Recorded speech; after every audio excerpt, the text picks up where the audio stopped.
What's good, my peopleizations? What's goody? What's goody, my peopleizations? So we got some more interesting news. More interesting news.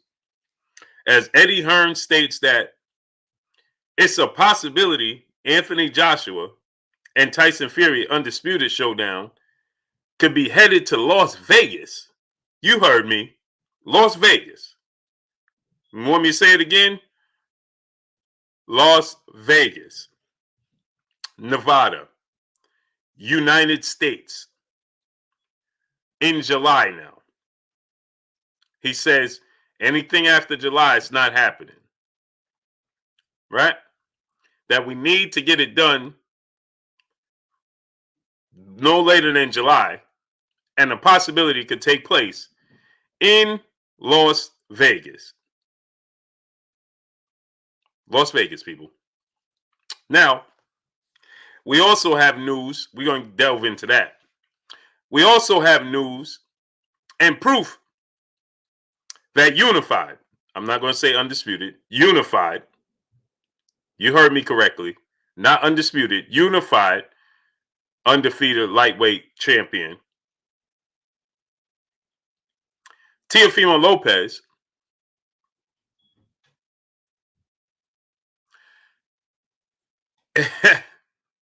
clearly avoided Devin Haney.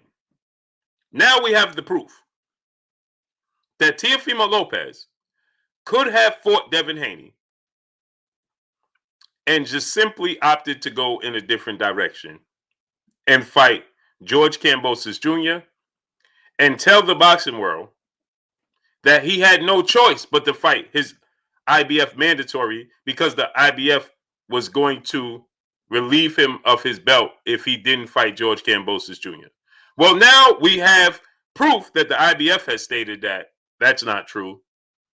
If his manager and his team informed them that they wanted to have an interim fight, they would have give him an exemption.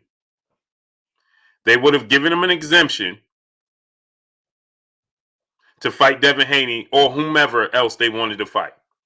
Thus, the reason why Bob Arum stated that this fight is not a big fight with him and George Kambosos, and ESPN has no interest in this fight. Neither does Top Rank. And Top Rank, Bob Arum lets it be known that Top Rank has an $84 million budget per year. And they simply chose not to pick up this fight. And Bob Arum stated that they will allow Teofimo Lopez, because this is a fight he chose. And get this. Teofimo Lopez and his team, Teofimo Lopez Sr., trainer, father, and manager, Teofimo Lopez Jr., him and his team, and their manager, went to Bob Arum, Top Rank, and ESPN and asked for, get this, $1.2 million. 1.25 million. $1 million. $1 million. Nearly two. Not even $2 million. Not even $2 million. He asked Top Rank, and guess what? Top Rank said, and no. So his manager says that they couldn't come to an agreement on a proposal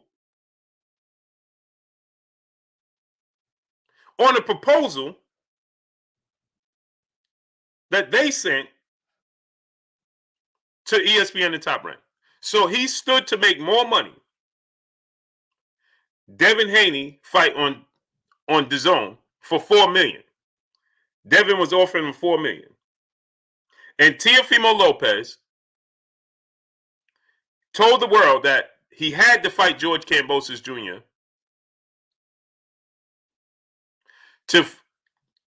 because it's mandatory. And then we find out that that's not true. The IBF would have given him an exemption to fight Devin Haney. And the IBF and Teofimo Lopez manager states that if Bob Arum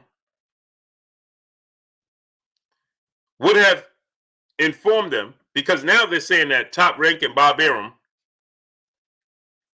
and ESPN think that this is not a good fight. So they don't want to pick it up. Hence, the reason why they go in the purse bid.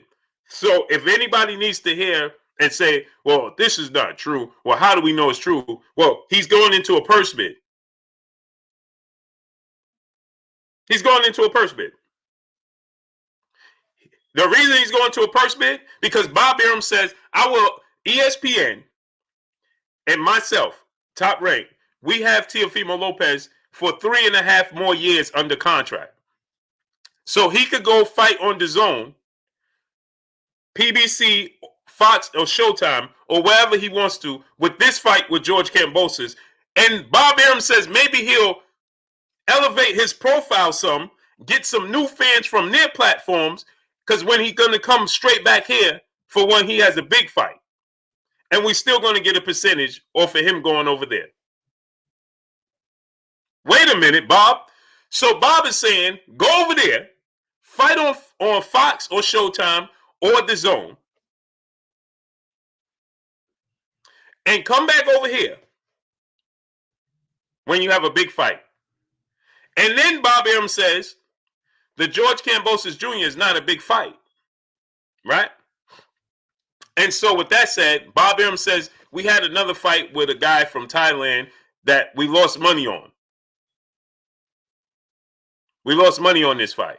So we're not going to lose money on this George Kambosos Jr. fight, even though George Kambosos Jr. is a better fighter than the Thailand guy. Bob says, but if this was a sizzling fight, this is what Bob Arum said. If this was a sizzling fight for Teofimo Lopez against a Devin Haney, a Ryan Garcia, or a Tank Davis, we would pick it up. But it's not that type of fight. So Bob is saying, told Teofimo Lopez, we're not even going to pay you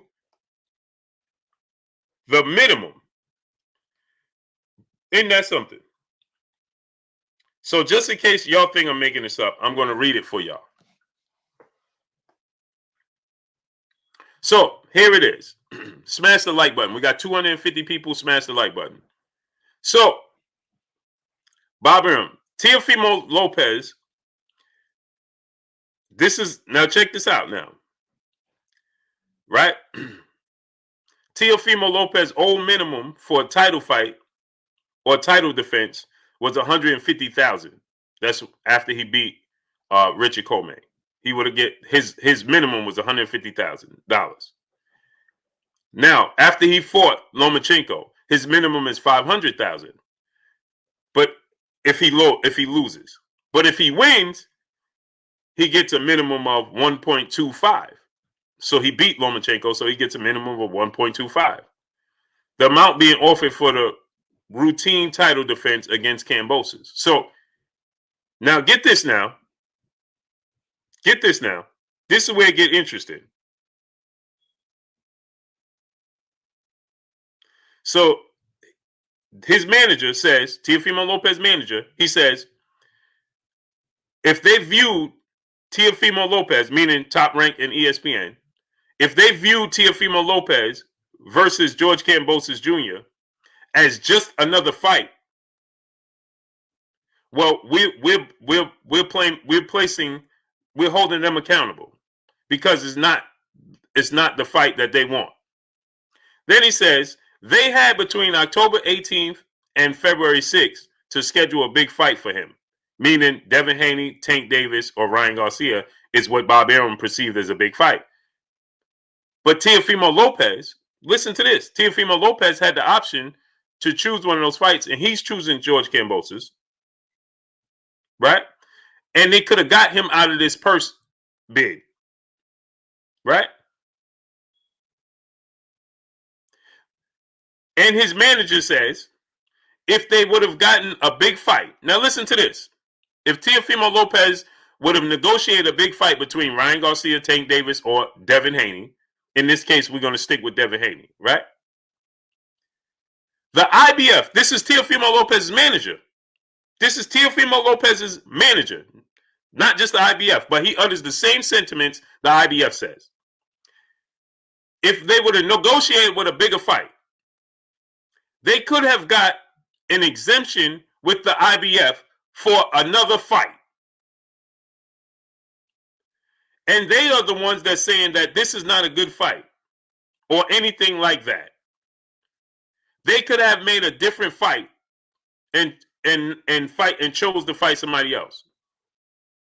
So essentially what he's saying is, when we brought this fight to them, they didn't turn it down, but they wasn't excited about it. So that's what he's saying. So he's saying that when we brought this fight to them, when we brought this fight to them, to Top Rank, Bob Arum, and ESPN, they should have told us from the beginning that they didn't fancy this fight and we could have went in a different direction. So why did you bring that fight to them to begin with when you had Devin Haney on the table? That's the question. That's the question.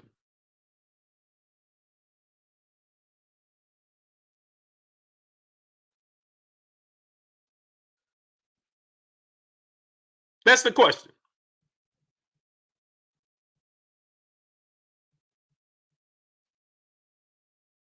So now let's listen to this.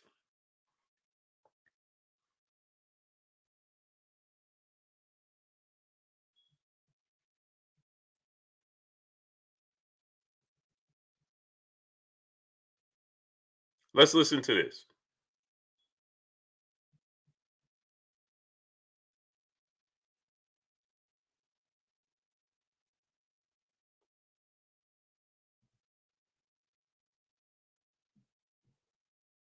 This is unbelievable.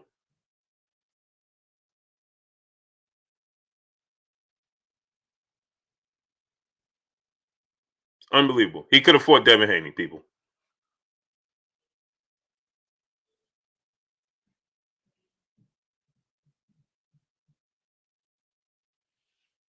He could have fought Devin Haney. So now let's listen to this now. Smash the like button. 350 people. We should have 350 likes. Smash that like button. Now watch this, people. I'm going to read something else to y'all. I'm getting ready to read something else to y'all. Watch this, people.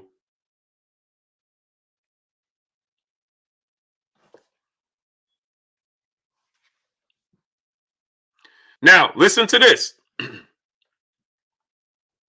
Now, listen to this. Salute to my brother Danley Staley in the super chat. He says, salute, Blue Blood. Just paying my fighter's dues, brother. Salute to you, King. And I'm going to get to my peopleizations in a second. Now, listen to this, though. Quote, quote, while there's no deal done with Kambosos promoter, Lou DiBella, meaning Top Rank and ESPN, Bob Arum, they don't have a deal in place for Lou DiBella when it comes to George Kambosos Jr. There's also no agreement. Listen to what I'm telling you now. There is also no agreement with Lopez's manager, not going to say his name, who couldn't reach terms with Top Rank on their offer. On Teofimo Lopez's offer. He couldn't reach terms on their offer of $1.25 million contract, the minimum. For the matchup with George Kambosos, the undefeated fighter from Australia earned the title shot with the decision win over Lee Selby in October. So they couldn't come to terms. They couldn't come to terms. From their offer. So this means that Teofimo Lopez, his team, his manager, they went to Bob Arum, Top Rank, and said, we want to get the minimum for this fight with George Kambosos Jr. And Bob Arum and team are not willing to lose $1.25 million, $1,250,000. They don't want to lose on Teofimo Lopez. But Teofimo Lopez and his dad is saying that they were offered $10 million to fight George Kambosos Jr. That's what they said. They were offered $10 million to fight George Kambosos Jr.?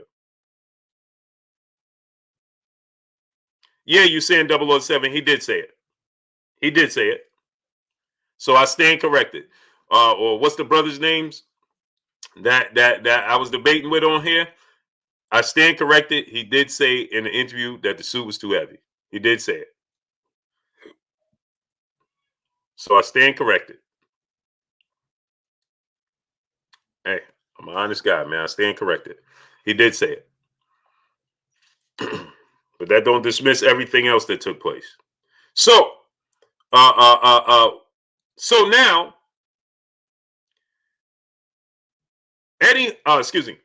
Bob Arum don't feel like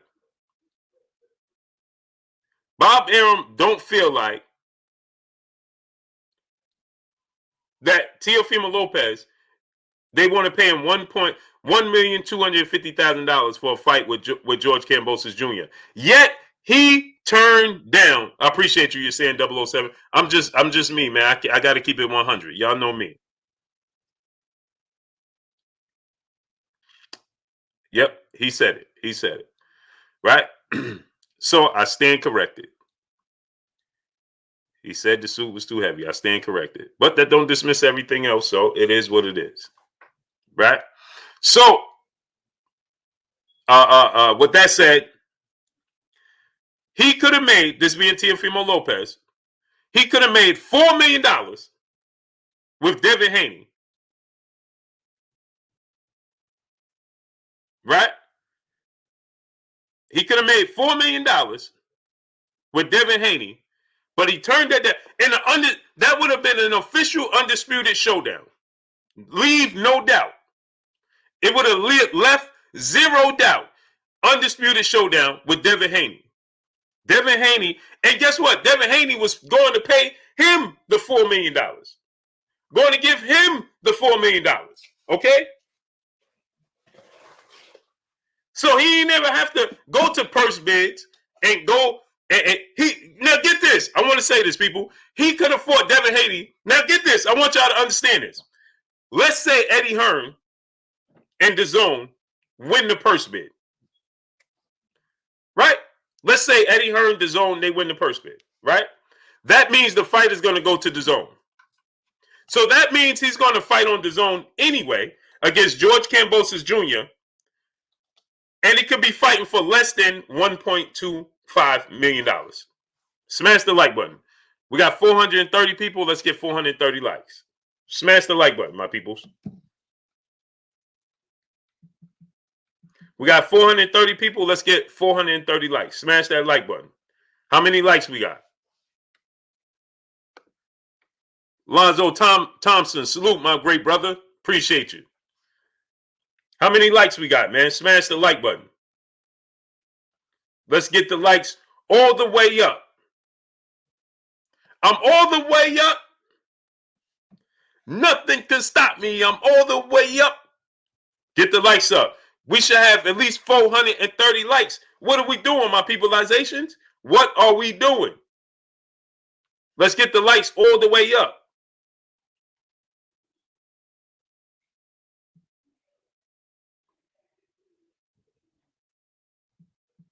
Get the likes all the way up. We should have 400. At least 400 right now. Smash it. Let's get the likes all the way up. Wipe your feet before you come inside. Ring my doorbell before you walk in my house. Okay? And I'm about to greet all my peopleizations in the building. But I just wanted to get to this. So, he's going to fight on DAZN against George Kambosos Jr., hypothetically. If Eddie Hearn chooses to, Eddie Hearn could win this purse bid for DAZN. That would be a good look for DAZN and Eddie Hearn, right? So he can win this purse bid. Right? And the fight will be on DAZN. And Eddie Hearn,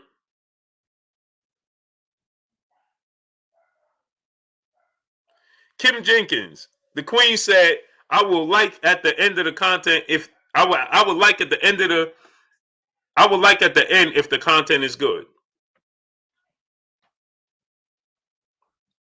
The like is free. So you got to wait to the end to support the channel if the content is good. First, the content ain't good, it's great. I stand by my product. So the content ain't good, Queen, it's great. Secondly, you should just want to support the channel, the grind, and support somebody that's doing something positive. And it's free to hit the like button. Misfit B, peace and blessings, Queen.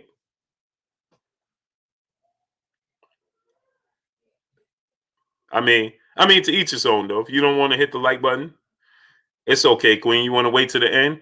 I'm with you. I like that. That's motivation. Chuga, fantastic. Salute my brother, my great brother in the super chat. As always, every day coming through, showing love, studding up for your boy Blue. My brother, the real McCoy, in the super chat. He said, Tio reminds me of this guy I used to know. I'm not calling him a guy, but he reminds me.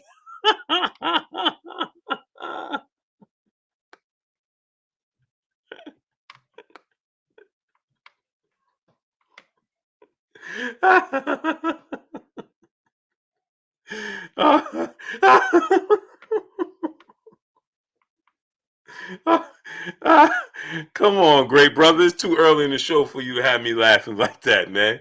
Taylor Bell, my brother in the super chat, he said Blue is the best in the business. Hit the like button when you turn the channel on. You won't be disappointed. He's money.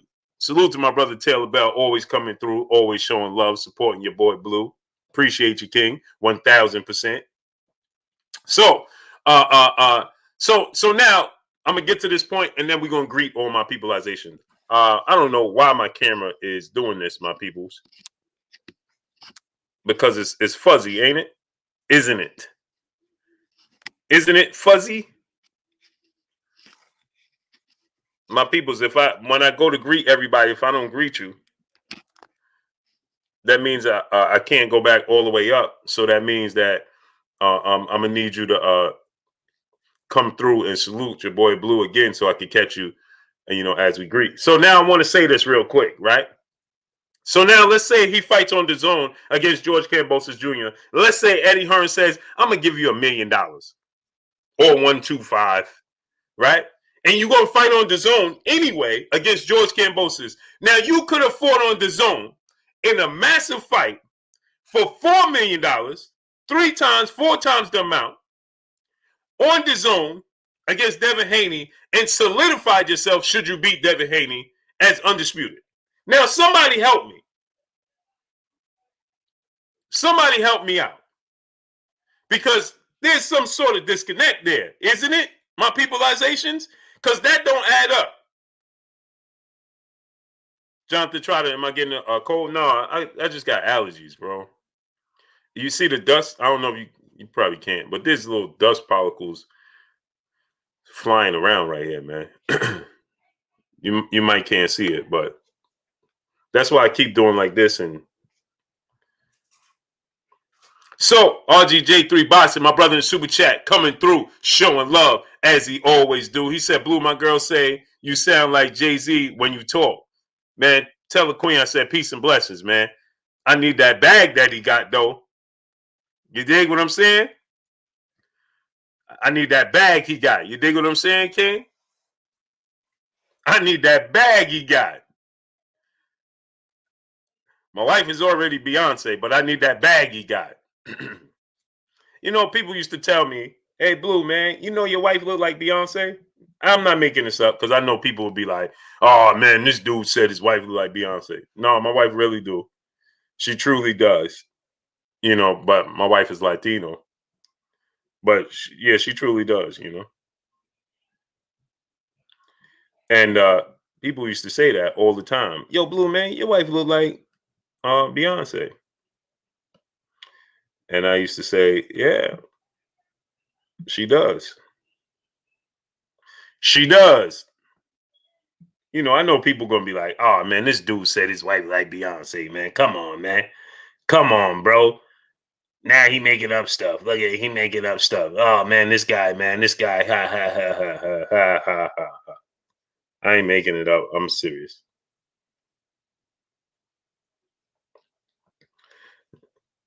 So Let me show you. I'll show you a picture. I'm gonna show you a quick picture of the wife. Right? Smash the like button, man. Get the likes up. Fight to prove my love. Yep. Every night I got to fight to prove my. That's my wife right there, man. That's the wife right there. Bing. That's the wife. See it? Right there. Boom. Quick little glimpse of the wife. My brother Triumphant in the super chat. Salute to you, King. She don't like to be on camera or nothing. She don't like to be on camera or nothing. Like she don't like that at all. She don't like me showing her pictures. She don't like y'all to hear her voice. She don't want nobody to see her.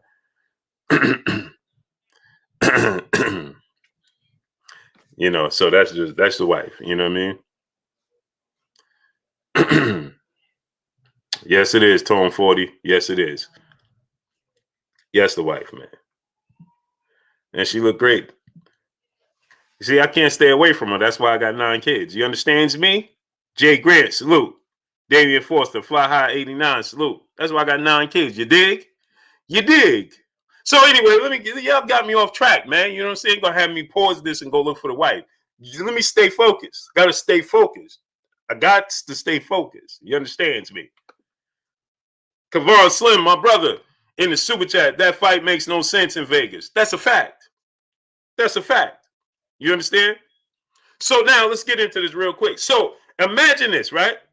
Plus size goddess, peace and blessings, queen. I appreciate you. So imagine this thing. He fights George Kambosos Jr. on the zone, right? On the zone, right? For 1.25 when he could fought Devin Haney on the zone for $4 million and probably got incentives on the back end. So that leads to my next point. I am of the belief now he's not confident he can beat Devin Haney. Plain and simple. There's no explanation for that. Why would you choose that route? There's no explanation for that. You understand what I'm saying? William Old School Ardent, my brother in the super chat. He says, salute, Blue. Thanks for keeping us informed, bro. Man, thank you, King. Salute to you. Appreciate you always coming through, showing love. William Old School Ardent, how long you been here, bro?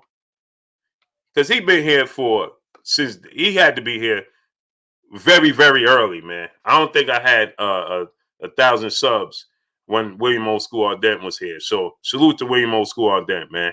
My brother Bish, me Megastar in the building in that super chat. He says, salute Blue 100. If it wasn't for you, I wouldn't have stopped following boxing. These dudes are annoying. Facts. I feel your pain.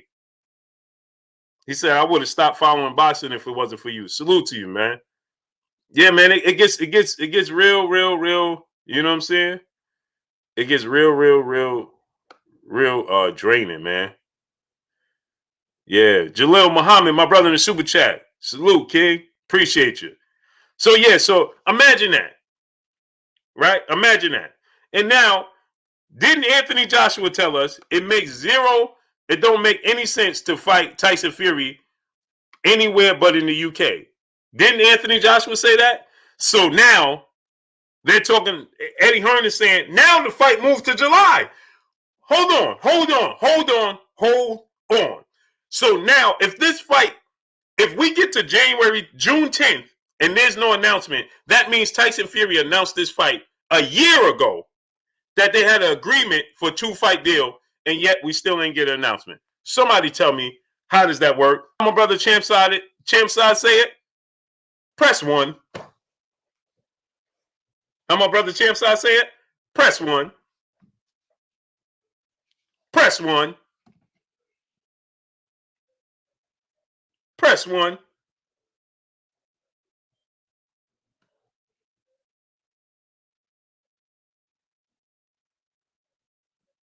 Press 1. Ain't that what my brother Champside say? Press 1.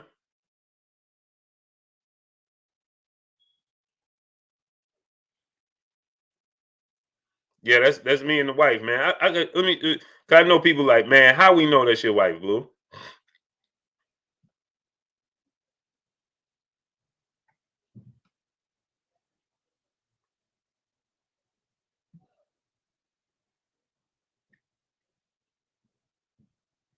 That's the wife, man. That is the wife. The wife. She's something else. So anyway, right? Let me greet my peopleizations. Now he told us that this fight had to take place in the UK on UK soil. But now you wanted to go to Vegas? We gonna go to Vegas? Huh?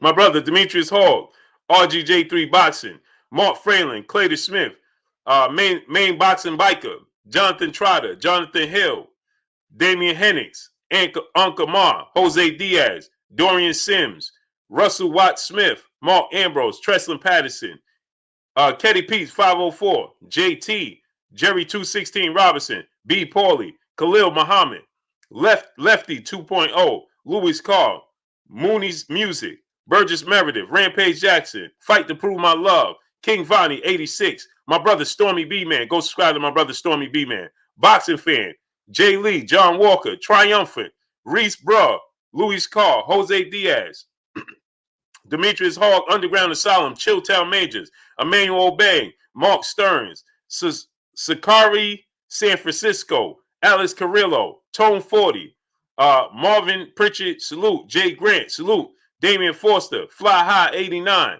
Claudarius Feeney, Kevin Slims, Brown Squad Inc., Sin P, Bobo, Gio James Khalil 98, LJ Burns, King Senior, Plus Size Goddess, Peace and Blessings Queen, Phil J 508, James, John Walker, God's Greatest, Travis Touchdown, JT, Chef Boyardee, Yasan 007, Stan Swoosh, Stefan Francos, Bill Williams, Jafari Caesar, Albert Doherty, my brother, Boxing Conversation, Reggie Owens. Go subscribe to my brother, Boxing Conversation, Reggie Owens. Reggie, make sure you drop the link so they can subscribe to your channel, great brother. Jay Grant, William O. School Ardette, my brother Bish, B Megastar, Michael James 616, Syndicate J, Devin Blocker, Derlin James, Quay Scott, Real McCoy, Nook Juice, Social Justice Warrior Stand Up, Cecil Pulliam, salute.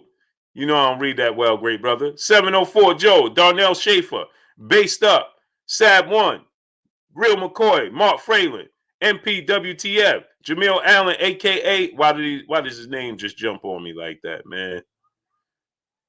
On the mic, my brother Terrence Bailey Sr. Go subscribe to my brother On the Mic with Terrence Bailey Sr. Treslin Patterson, salute.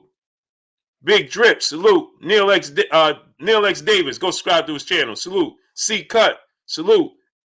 Rodriguez Jackson, Zach D, Al Flow Spitter Max, Misfit B, Peace and Blessings Queen. Based Up, salute. Aleem Nasir, Big Nick 32, Leo Sarmiento. I hope I say your name right, King. Hope I say your name right. Charlie J, salute. My brother, LeBrant Chappelle, he said, if Devin Haney Promotion wins the purse bid, it is possible for them to have Teofimo fight Gambosis on the same day and card as Devin, with Devin being the main event. Oh, this is a fact. This is a fact. When he could have just fought Devin Haney. That's a fact. Stan Swiss, Surrett 357, Darnell Schaefer, salute. He could have just fought Devin Haney. Shaq Bellhorse, salute. Triumphant, salute. Sir Dante Fox, T. Ray, Mr. Tally 140, Rob Sportsman Lee, salute. JC, Russell Watt Smith, salute. David Townsend, salute. Michael Burnett, salute. Denzel Horton, Kick Science Socially, salute. Marvin Pritchard, my brother in the super chat, he said, Mr. Wilder is carved on their hearts. They can't help but to keep talking about him. Oh, that's a fact.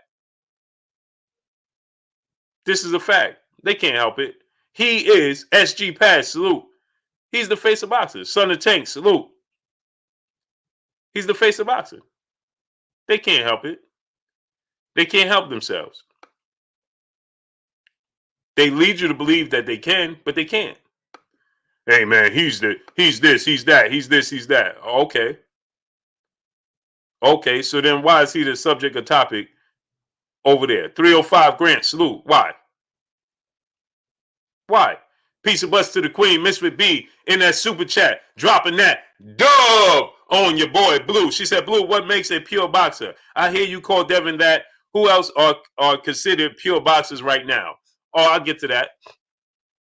Devin Haney's a pure boxer. Teofimo, Shakur Stevenson is a pure boxer. Terrence Crawford is a pure boxer. Errol Spence is a pure boxer. Jerron Boots Ennis is a pure boxer. Andre Ward was a pure boxer. Sugar Ray Leonard. You have Floyd Mayweather was a pure boxer. You have Larry Holmes in the heavyweight division. Muhammad Ali was a pure boxer. Michael Spinks was somewhat of a pure boxer. Those are the pure boxers, right? There's a lot more. Pernell Whitaker was a pure boxer. Somewhat to a certain degree, Oscar De La Hoya was. Ryan Garcia is very flat-footed. He's not fluid on his feet. A pure boxer. You can move. You could box. You crafty. You shifty. You're slick. Caleb Plant is a pure boxer. Erislandy Lara is a pure boxer. Tony Harrison is a pure boxer. Jamel Charlo, when he chooses to be, can be a pure boxer. Those are pure boxers. Gervonta Tank Davis is a boxer puncher that's very explosive. Manny Pacquiao, boxer puncher that's very explosive. Jamal Charlo, boxer puncher explosive. Canelo, boxer puncher explosive.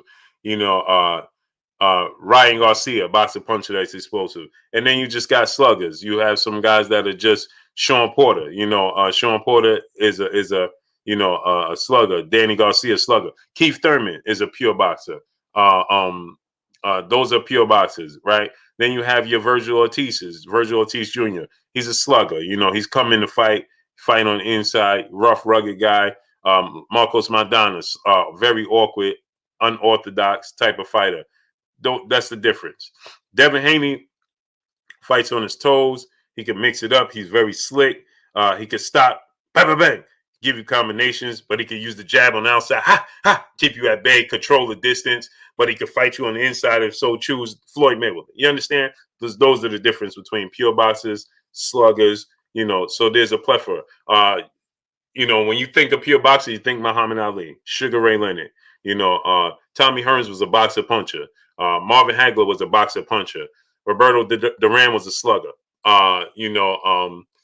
But that's what you think of. So if you hear me say pure boxer, that's what I'm referring to. That style. Slick boxers that could box on their toes.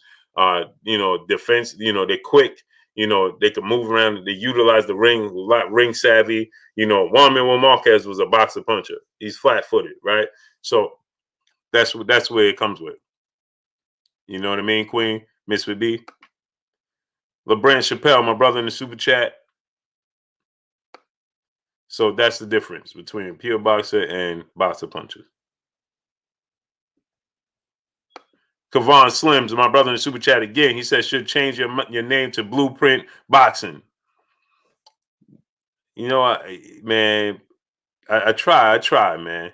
Avarsky Boston, Jesse R, Trill Will 07, Mac J Hollywood, salute. My brother on the mic, Terrence Bailey Sr. Yeah, go subscribe to my brother's channel, man. He dropped that link. Jalil Muhammad, salute my brother in the super chat. Man, I try, great brother, man. I just try, man. I just give you, my brother Kurt Anderson. Kurt, I'm gonna send you the link right now. He said the definition of pure boxer is he can adapt to anything. That's a fact. Exactly. So he can mix it up. He's versatile. He's more versatile. Teofimo Lopez is a boxer puncher. Vasil Lomachenko is a pure boxer. Right? Vasil Lomachenko is a pure boxer. Lloyd Roker, salute. So that's the difference.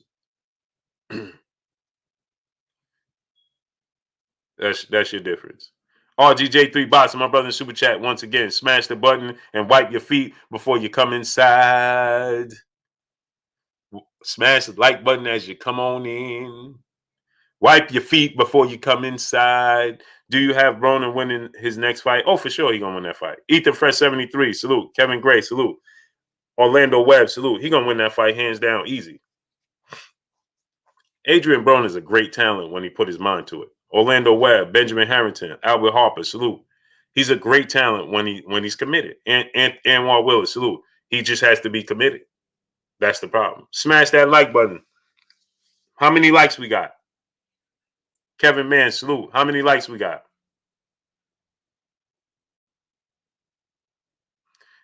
And you know what else, man, gets me, man?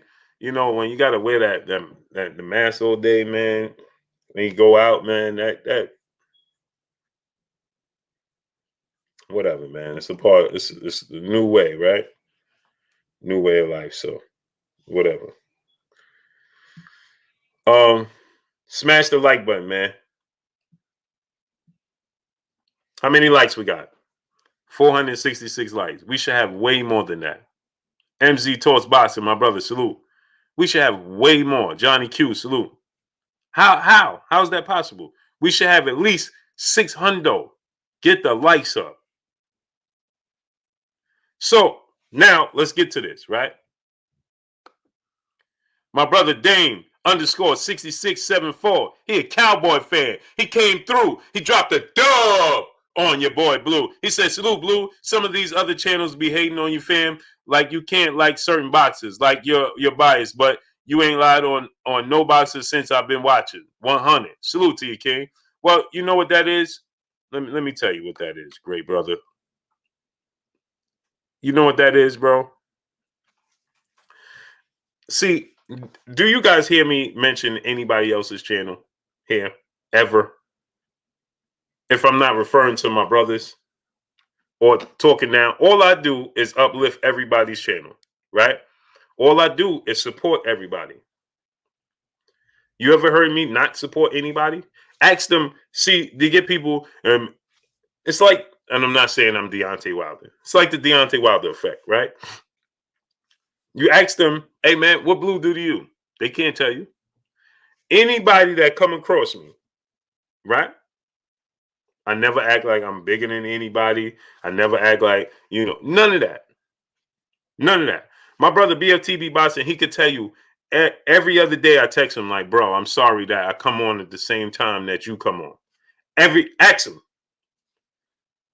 And he like, bro, you ain't got to, it's good. You ain't got to say, it's all good. You ain't never got to say, I tell him, yo, I apologize, King. Every other day. Ask him.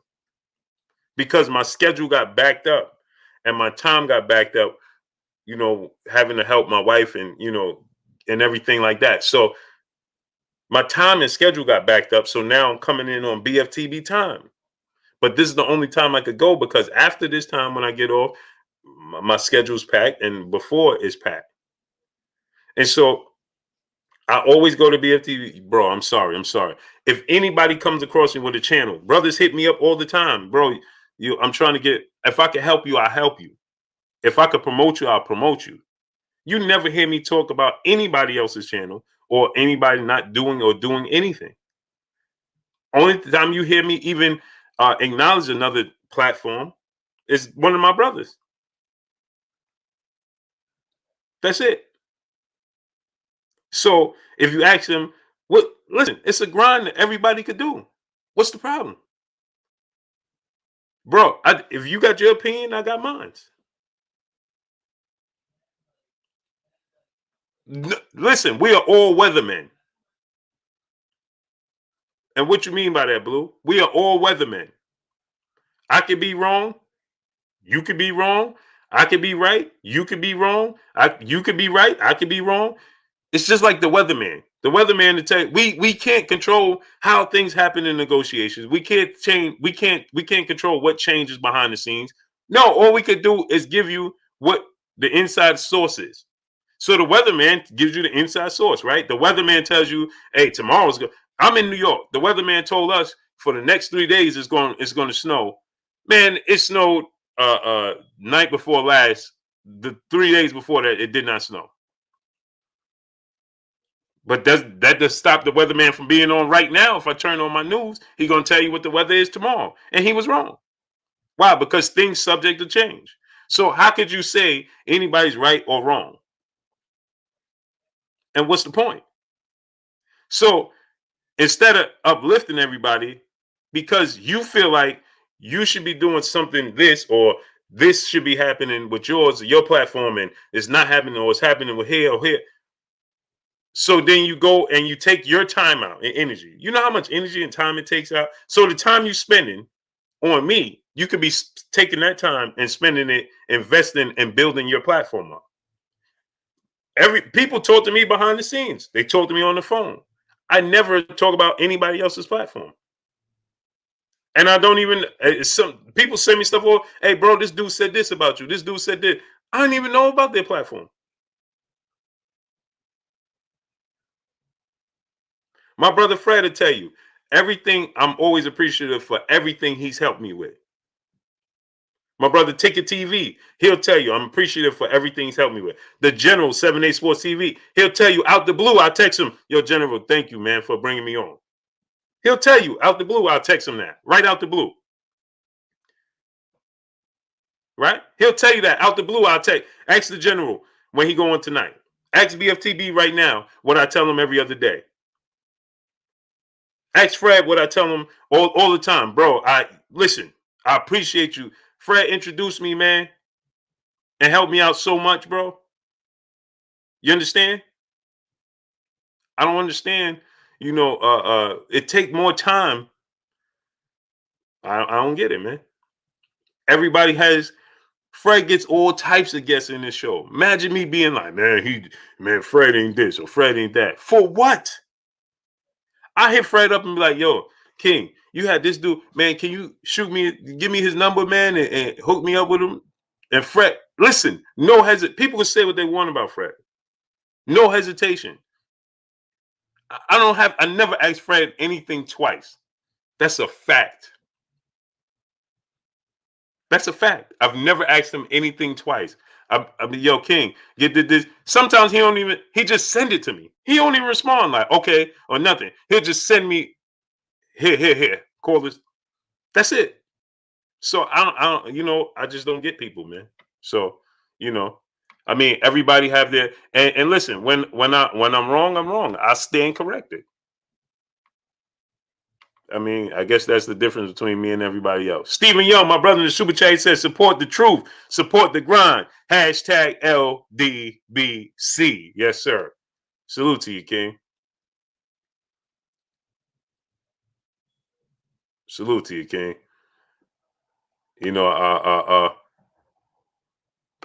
I just look to help everybody out, man.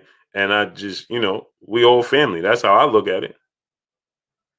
I think we all family. So it amazes me sometimes people be like, man, this dude said, huh? I don't even know him, didn't even talk to him.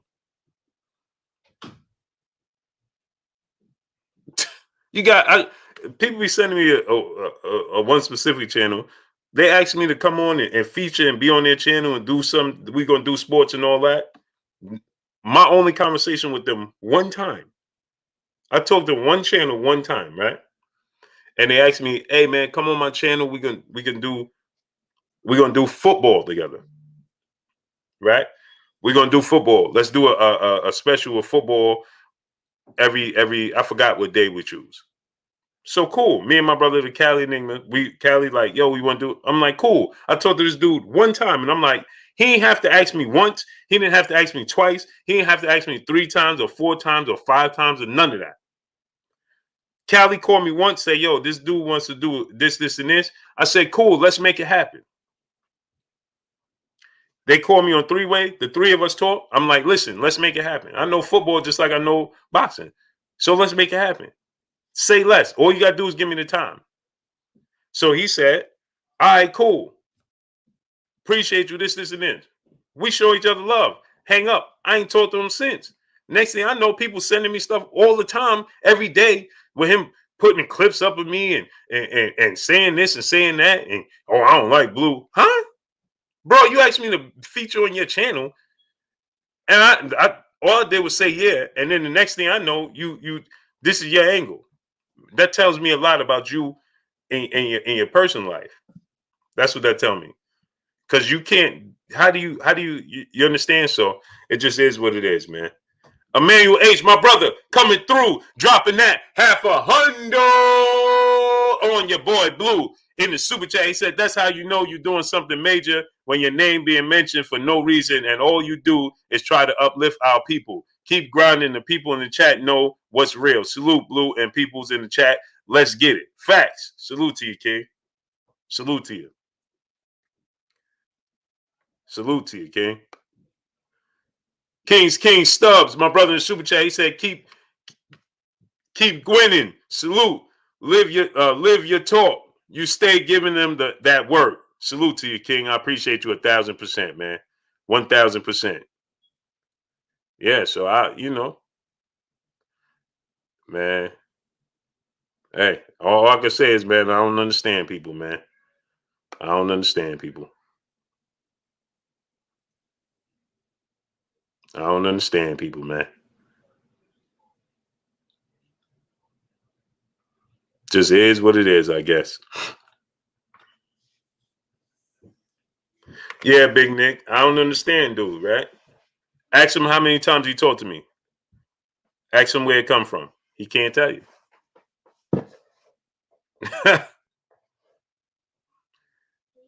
And get this.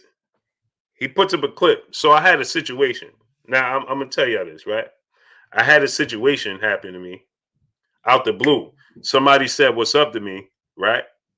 Now, if you go listen to his intro, because somebody sent it to me, right? And so you listen. So I had somebody said, what's up to me? So I saluted them. What's good? What's good? Right? And I thought they was coming to show me love, right? And they came up to me with extra weight on them. Y'all know what I'm talking about. While I was on the show, it caught me off guard, right? And then like, yo, you looking at this and this and this and this. Caught me off guard. I wasn't prepared for that. You understand? So you had to drop on me. So I said, cool, it is what it is. But he had to drop on me.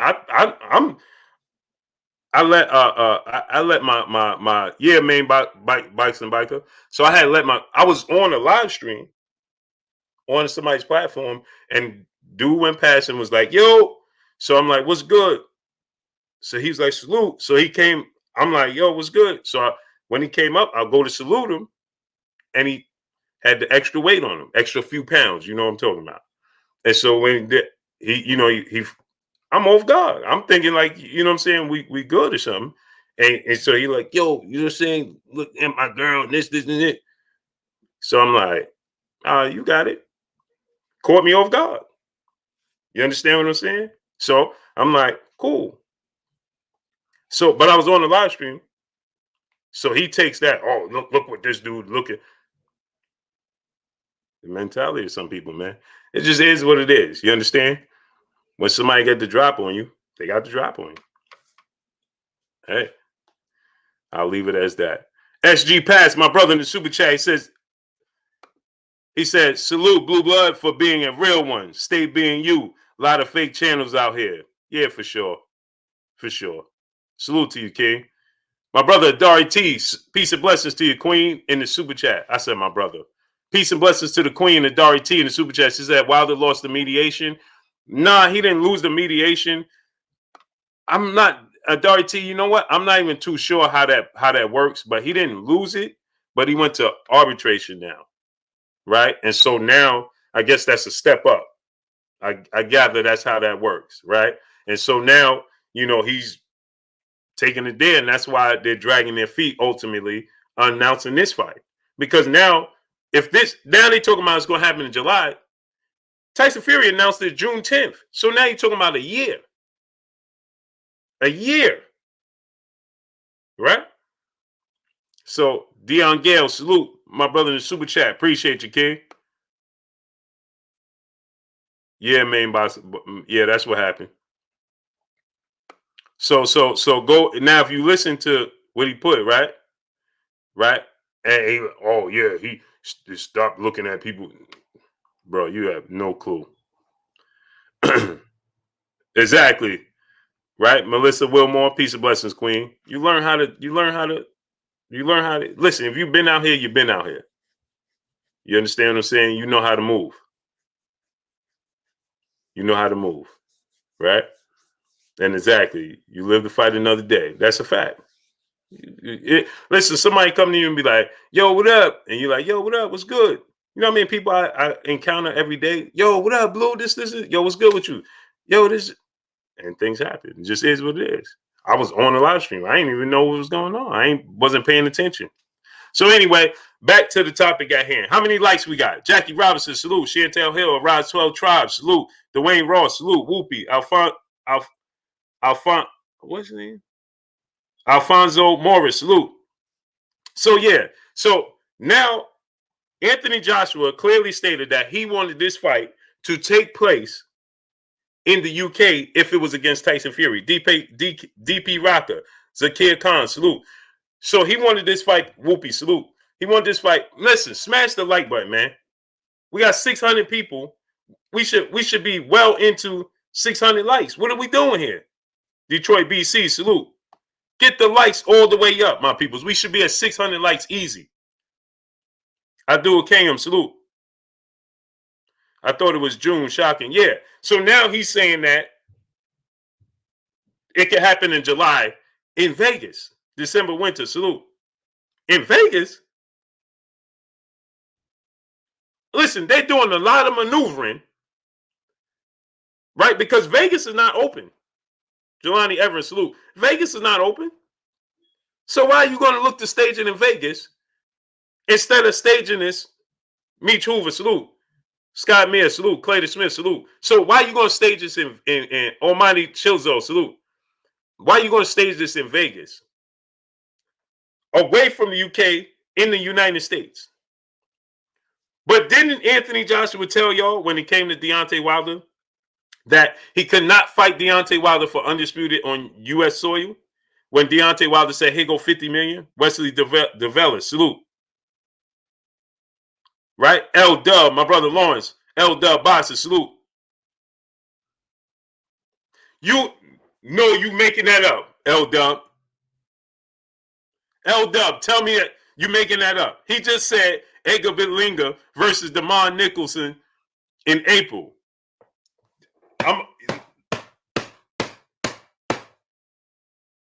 North Memphis Beat, salute. Lawrence, tell me you making that up, because I'm about to call Damon right now. Dwayne Jefferson, salute. Brian G, North Memphis 48, salute. Urian Carter, salute. You Gold King, salute. Dwayne Jefferson, salute. L Dub just said Edgar Berlanga versus Damon Nicholson. April. Gold King, salute. He said it's 100%. Oh, Travis Touchdown, my brother, salute. I'm reaching out right now.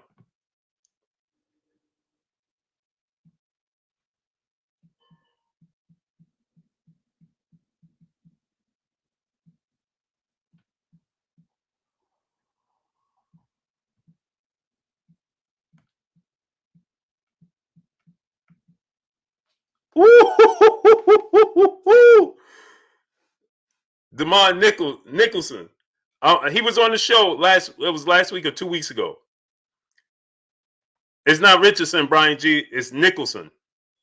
Salute to my brother Felix Nunez in the super chat. How realistic is the WBA giving Pat his belt back, Blue? No, they can't give him his belt back. He will have to wait until after Yordanis Ugas, fights either Keith Thurman or Errol Spence, and then he could petition to be the mandatory challenger for the WBA belt. But he can't. Alex Carrillo. I just hit him up right now. Joseph Nicholas, salute. Jalen Thompson, salute. Will Lattimore, Pierre Bernard, salute. Appreciate you, King. Majid, salute. Dow Hickenbottom, salute, my brother, in the super chat. Do you think Joshua will expose Fury? As far as what? As far as what, great brother? As far as what? Woo-wee! Where's my brother Kurt? Oh, you get Kurt up in here, man. Woo-wee! We had Damon in the building. Oh, I'm about to hit him up. I can't wait till he hit me back.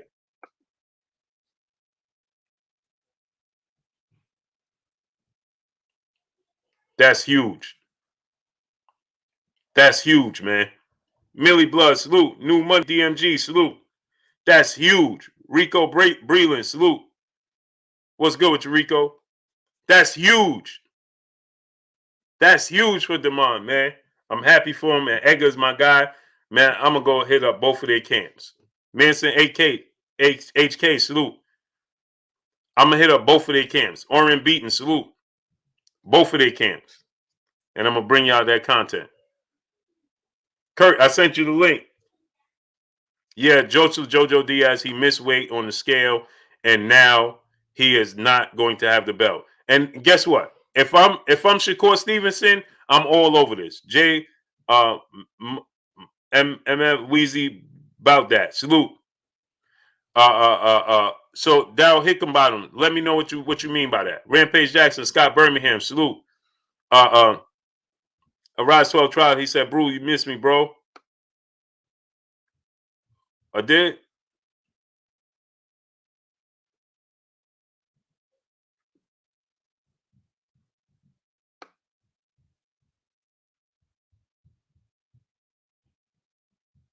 I did. I don't see it, King. Pardon me, King, if I missed it, man. Just put in the chat what you had to say because I can't find it now. Pardon me, man. Tiana Scott, peace and blessings, Queen. Ice Blood, salute. Man, I apologize, bro. Julius Young, salute. Fury been fighting. Oh, you mean do you mean stylistically? So you mean is it's on ESPN, Majid? Man, I'm about to Google it. He said it's on ESPN. So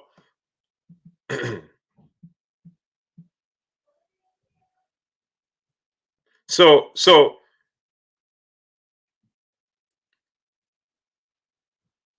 no, it's not on Box Rec yet.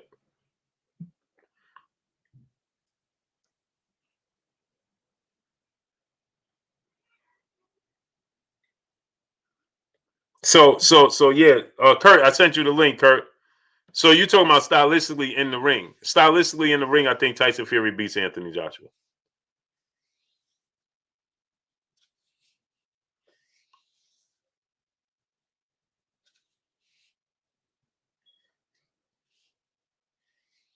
I think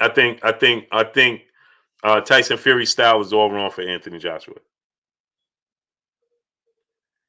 Majid said ESPN mobile app sent me the notification. Okay. When I use that app, man, sometimes it comes through, sometimes it don't let me get in, man.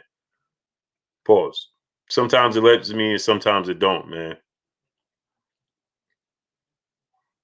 Salute to my brother Lou Hayton in the super chat, a pillar of this here Blue Blood Sports TV.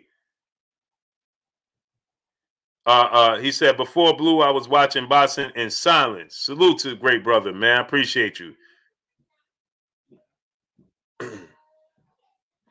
She said it's not official yet. It's just talks. So I just talked to I hit up the mom, but he didn't hit me back, and I hit up then I hit up his PR, who is I'm close to, and she said that it's just rumors right now. She said it's just rumors right now. It's just talks, nothing official. She said nothing official yet, but it is at least it's a conversation. At least it's a conversation. At least it's a conversation. So yeah, Anthony Joshua.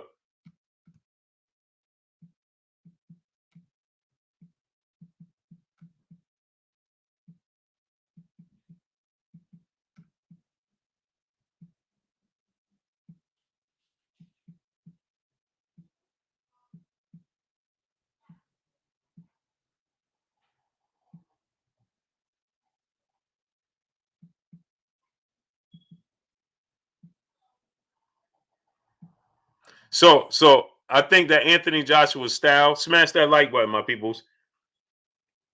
smash that like button. Get the likes all the way up. Get the likes all the way up. Let's get the likes up to a K. My brother, Kurt Anderson, a.k.a. Kurt Sugar, a.k.a. the historian, my brother, my co-host. What's good with you, Kurt? We got a lot of boxing to talk about today, bro. Hey, Blue, what's good? What's good? What's going on, chat? How everybody doing? I can't wait for the fights this weekend. What's going on, Blue? Hey, man, Kurt. So it's being reported. It's a rumor that Demond Nicholson he could get his opportunity against Edgar Berlanga.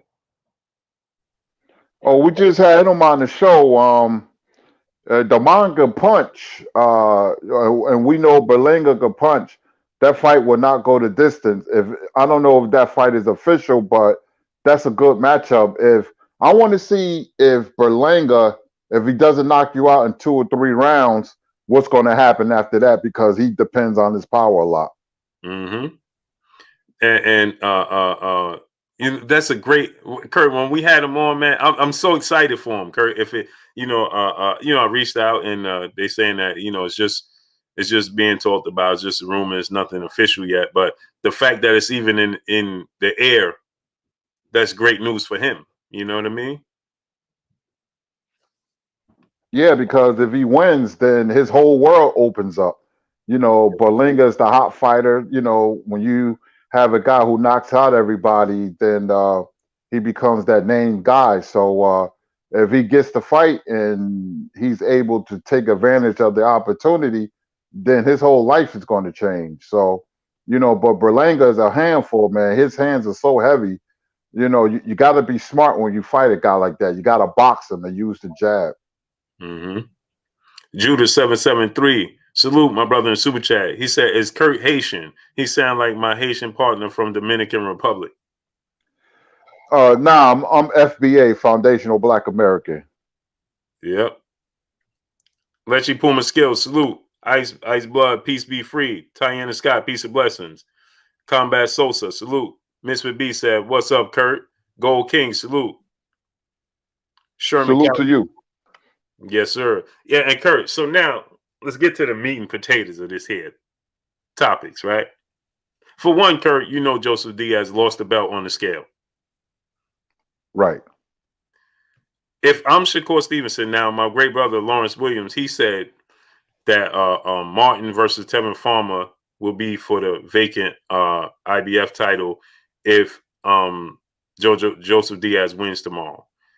But if I'm Shakur Stevenson, because he's sitting on the bench right now, right? He's waiting for the winner of Frampton and Hearn, right? And then which takes place next weekend, right? And then he wants the Burchett Oscar Valdez winner, right?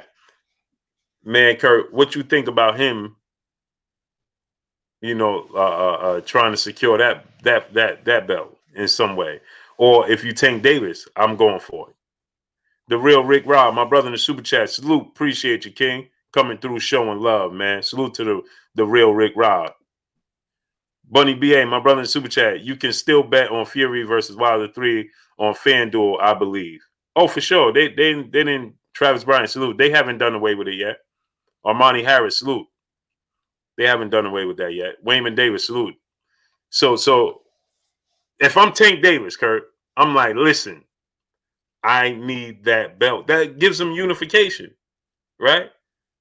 If Tank Davis, if he said, listen, I want to fight Tevin Farmer for that vacant IBF title. Now the IBF is they pretty strict with their sanction body, but you know how big that would be. That would be very big. I would aggressively go after that belt if I was Tank or Shakur. I'd be all over it, like you said. Yeah, Kurt, it's like I'm gonna be like, wait, what? That belt is available? I'm going to get it because it makes you slick sophistication. Salute, Al Roberts. Salute, Alice York. Salute. It puts you in a position, Zach D. Salute, where you're a major player. Now, if you Shakur Stevenson, right, Kurt, you figure they fight next week, right? Carl Frampton, Jamal Hearn. No, 2 weeks. 2 weeks from now, right? The 27th, right? So, but if you somehow able to, petition, and I don't know how quickly they could get it done, and try to get a fight with somebody, let's say Tevin Farmer. Tevin Farmer don't got a fight right now. If you could get a fight with Tevin Farmer, you know, you know, let's say in, May, and then you fight Jamel Herring, Carl Frampton winner in September or August. It's going to be a unification bout. The winner of that fight is still going to want to fight you, although he would lose his position, right, Kurt? That's correct. He would lose his position. So then maybe he should just go ahead. But if I'm Shakur, then maybe I don't want to lose my position.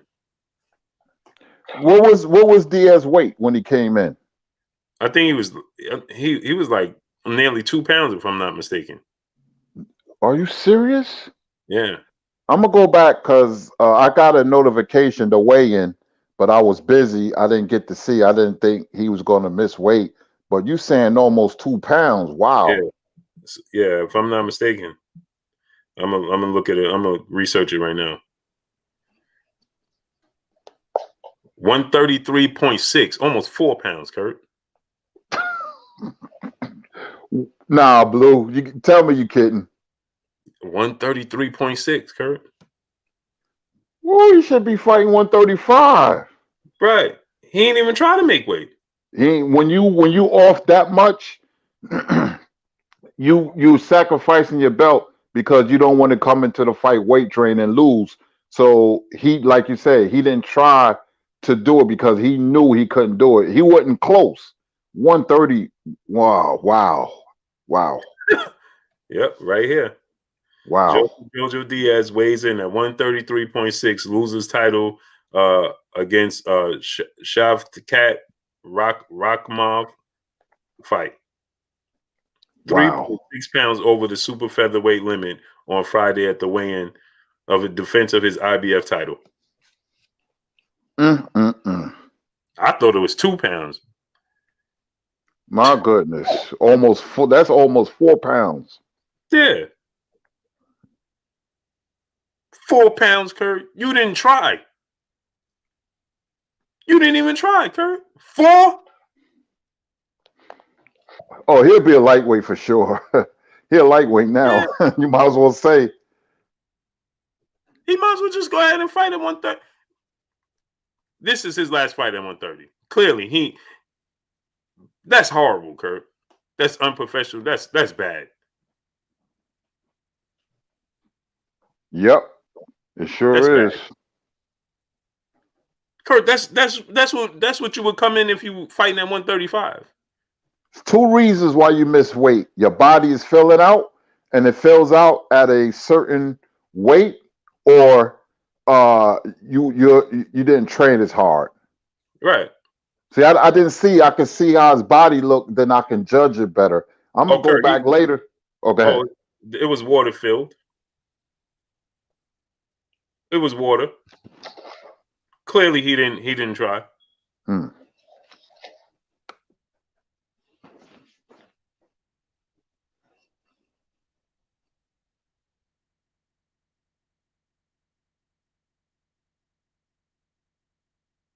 That's bad. That's bad, Kurt.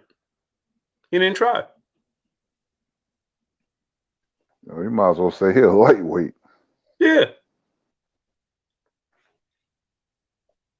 He might as well just go ahead and fight a lightweight. Jackie Robb, my brother in the super chat, he said, trivia questions to Kurt. What fighter has beaten more current and past champions than any fighter in boxing history? Who is this now? That's Jackie Robinson. Now, I'll read the question again. He said, essentially, he's saying, who beat the most world champions in the history of the sport of boxing? Who beat the world champions in the... give me a few minutes while I think about that. I can't think about answer that off the top of my head. Yeah, because Floyd Mayweather beat 24, right? 23 or 24, I believe. Yeah. So don't he have the record? I could have sworn. I said that question. That question is so easy. I usually get the real easy ones wrong Yeah. because it's so easy. Because I said when he asked me, I said, "Read the question again." I wanted to make sure, and I was like, "Wait a minute." I could have sworn it was Floyd Mayweather, but it's so easy. I'm like, I got to think about that. Yeah, but is he tied? Because then they said that. I could have sworn it was Floyd Mayweather. I could be wrong. I have to go back. I'm in my head thinking what fighter is defeated more champions than Floyd. Floyd is up there. It might be Floyd. Yeah, but what's Sugar Ray Robinson's? I think he beat like 19. And then there's I believe there's an Asian guy, if I'm not mistaken, and they Um, saying he might have the record. I think he has 25 or something like that. yeah, I Uh, can't pronounce his name, but he. I could have sworn it was Floyd. I could be wrong. yeah, I thought it was Floyd, but then I remember there being somebody saying, well, Floyd, because Floyd beat the same guy twice or something like that. It really means he only beat 22 because he beat Madonna and Castillo twice. I'm missing somebody. I'm missing somebody. Somebody. I don't know, man. I get alarms, man. A name is popping up. It's weird how that happens. A name is popping up. That's a good question because it's an easy one, and those are the ones I get wrong. Because was it Pacquiao? It's somebody that they were saying that RGJ3 boxing. My brother, he said David Benavidez versus Edgar Berlanga. He said it in super chat. Yeah, no, that's gonna happen somewhere down the line. They No, want that. Berlanga's not ready. Berlanga's not ready for Benavides yet. No, not at all. That got to be down the line. Bunny BA, my brother, saluting the super chat. He said, I thought Floyd was at 27 and Pacquiao was at 24, at 26. No, I think that it might have been Pacquiao, and they were saying that Pacquiao actually beat more champions than him. Pacquiao beat 26 and Floyd beat 24, something like that. I don't remember, but yeah, that's what they're saying. Shane Mosley Jr.'s son is fighting on this undercard as well tomorrow. Man, I thought he had a lot of talent. I just think he don't have the mental makeup for it. Yeah, I wasn't impressed with Shane Mosley Jr. Nothing against him, man, but I thought he was better than what I saw, and I was like, eh. And there's another fighter. I thought he got a lot of talent, but he has no dog in him. Anthony Sims Jr. Oh yeah, man. And he lost, and I was like, oh man, this guy got skills. Yep. Yep. He got all the skills, man. But he goes through the motions. He goes through the motions. When I watch him, I'm like, man, he just goes like he got all that skills and he glides and he slides but he don't assert himself. You know what I mean, Kurt? Right. He don't assert himself. It's like he just goes through the motions. Yeah, no fire, no renewed vigor. He don't fight nothing like that, man. I'm like this, and I can see the technique is there, the beautiful jab, beautiful footwork, but he lost to a guy he should never lose to. I was like, nah, he don't have it. Yeah, it's man. Richard Comey looked great on the scales, man. He looked great on the scales, man. But yeah, he man, that dude got so much skills, man. But he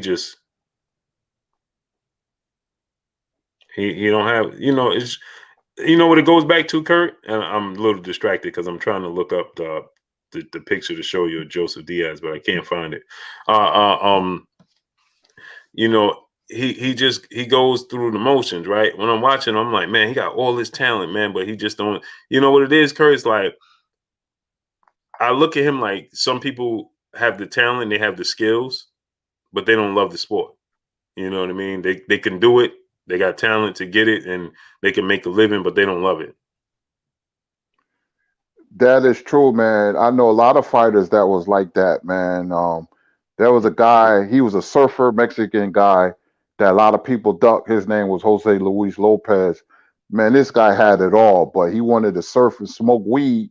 He was from Durango, California. Matter of fact, he fought Ike Corte and knocked Corte down twice. Nobody didn't do that. Well, Oscar knocked him down, but he fought Corte better than Oscar. But Trinidad, Shane Mosley, none of them guys didn't want to fight Lopez, man. This guy had an iron granite chin. He could box, he could punch, but he didn't love the sport. So he didn't assert himself. Yeah, Bunny BA, he said, according to the announcers, Pacquiao after Thurman was at 26 and Floyd was at 27. Yeah, the numbers is so conflicting. Today was 10. Salute. Go ahead, Kurt. Yeah, but see the thing that, like when they call Manny Pacquiao an 8-time world champion and he defeated more champions than anybody, that when he beat Hatton, that was for the IBO. Mm-hmm. So I don't take that title serious.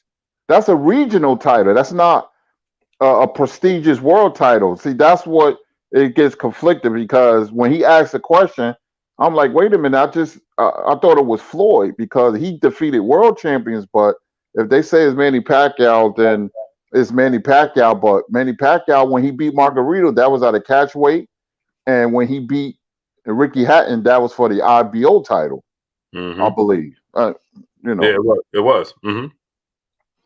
Yeah, you're right. Mamba mentality. Jadavius 20, 2310. Salute. Grady Green, my brother. Salute. Combo Sosa. Salute. Now, Kurt. Before we get out of here, I gotta ask you about this. I want to talk about this, man, because last night, man, I watched this movie twice. Prince Blizzard, salute, and I'm sure you watched it. The movie George Foreman. What movie? It's called George Foreman. I didn't see that. You didn't see it? Nope. It's on Prime Prime Video or whatever. Amazon Prime Video? Amazon Prime, yeah. I got to take a look at it tonight. Oh man, Kurt, man, my wife was like, "Are you kidding me?" Because I watched it, right? It's like an hour and a half long, right? Hour and 45 minutes, right? And I watched it, right? Yeah, it's on Amazon Prime. So I watched it, right, Kurt? And I was so, man, Kurt, I let my because I had my pineapples and everything, because I'm like, man, I'm gonna check this out, watch it. And I clicked it on, and from the opening scenes, right? Because it's a documentary, right? So the opening scenes, it's just entertaining from that moment. Kurt, I never moved. I never went to get like my water, my pineapples, or nothing. I never moved. I watched it straight through from the moment I clicked it. It just captured my attention, and I couldn't stop. I just watched it straight through. I didn't even pause it, and I'm like, man, I watched it straight through, man. And so I went and got my pineapples, got my water, man. Came back. I got my rice cakes, man, and I put it back on, Kurt, and rewatched. My wife was like, "You kidding me?" Okay, it's kind of, because it has those moments where it actually goes to the actual fights and stuff like that, so it's loud. You know what I mean? And man, Kurt, oh man, I loved it. Man, it goes so deep. Man, he goes so deep. He goes so deep, man. Kurt, oh man, you're gonna be, when I say it just made me a fan of George Foreman all over again. Like, he broke down why they break down why he kept making why he kept getting the big fights. Bob Arum is on there. Muhammad Ali has some clips in there. He's talking was it Emmanuel Stewart? I think Emmanuel Stewart is on there. Man, his trainer. It starts. Literally, it's. And then Kurt, I don't want to give it away, man. But Kurt, you got to watch it, man. Man, you got to watch it, man. Man, Curry, I was literally, man, I was like, what? It made like you if after you watch that, there's no way George Foreman can't be one of your favorite fighters. If you love the sport of boxing, and once you watch that, there's no way George Foreman is not going to be one of your favorite fighters. I mean, literally, Kurt, it goes from his, kid, man. Oh man, I gotta stop because I don't want to ruin nothing for you. So just go ahead and watch it. It's called George Foreman, man. Wow. I'm gonna see that. Then I'm gonna watch that tonight because I love boxing documentaries and I love boxing movies. Yeah, man. Ronetta 666, salute. Jashawn Majin Galan, salute. Only the Funk, salute. Yeah, Alice York, it's on Amazon Prime. It's a special on Amazon Prime, man. Man, I probably watch it. I probably watch it again tonight, man. It's that good. It's that good. Wow.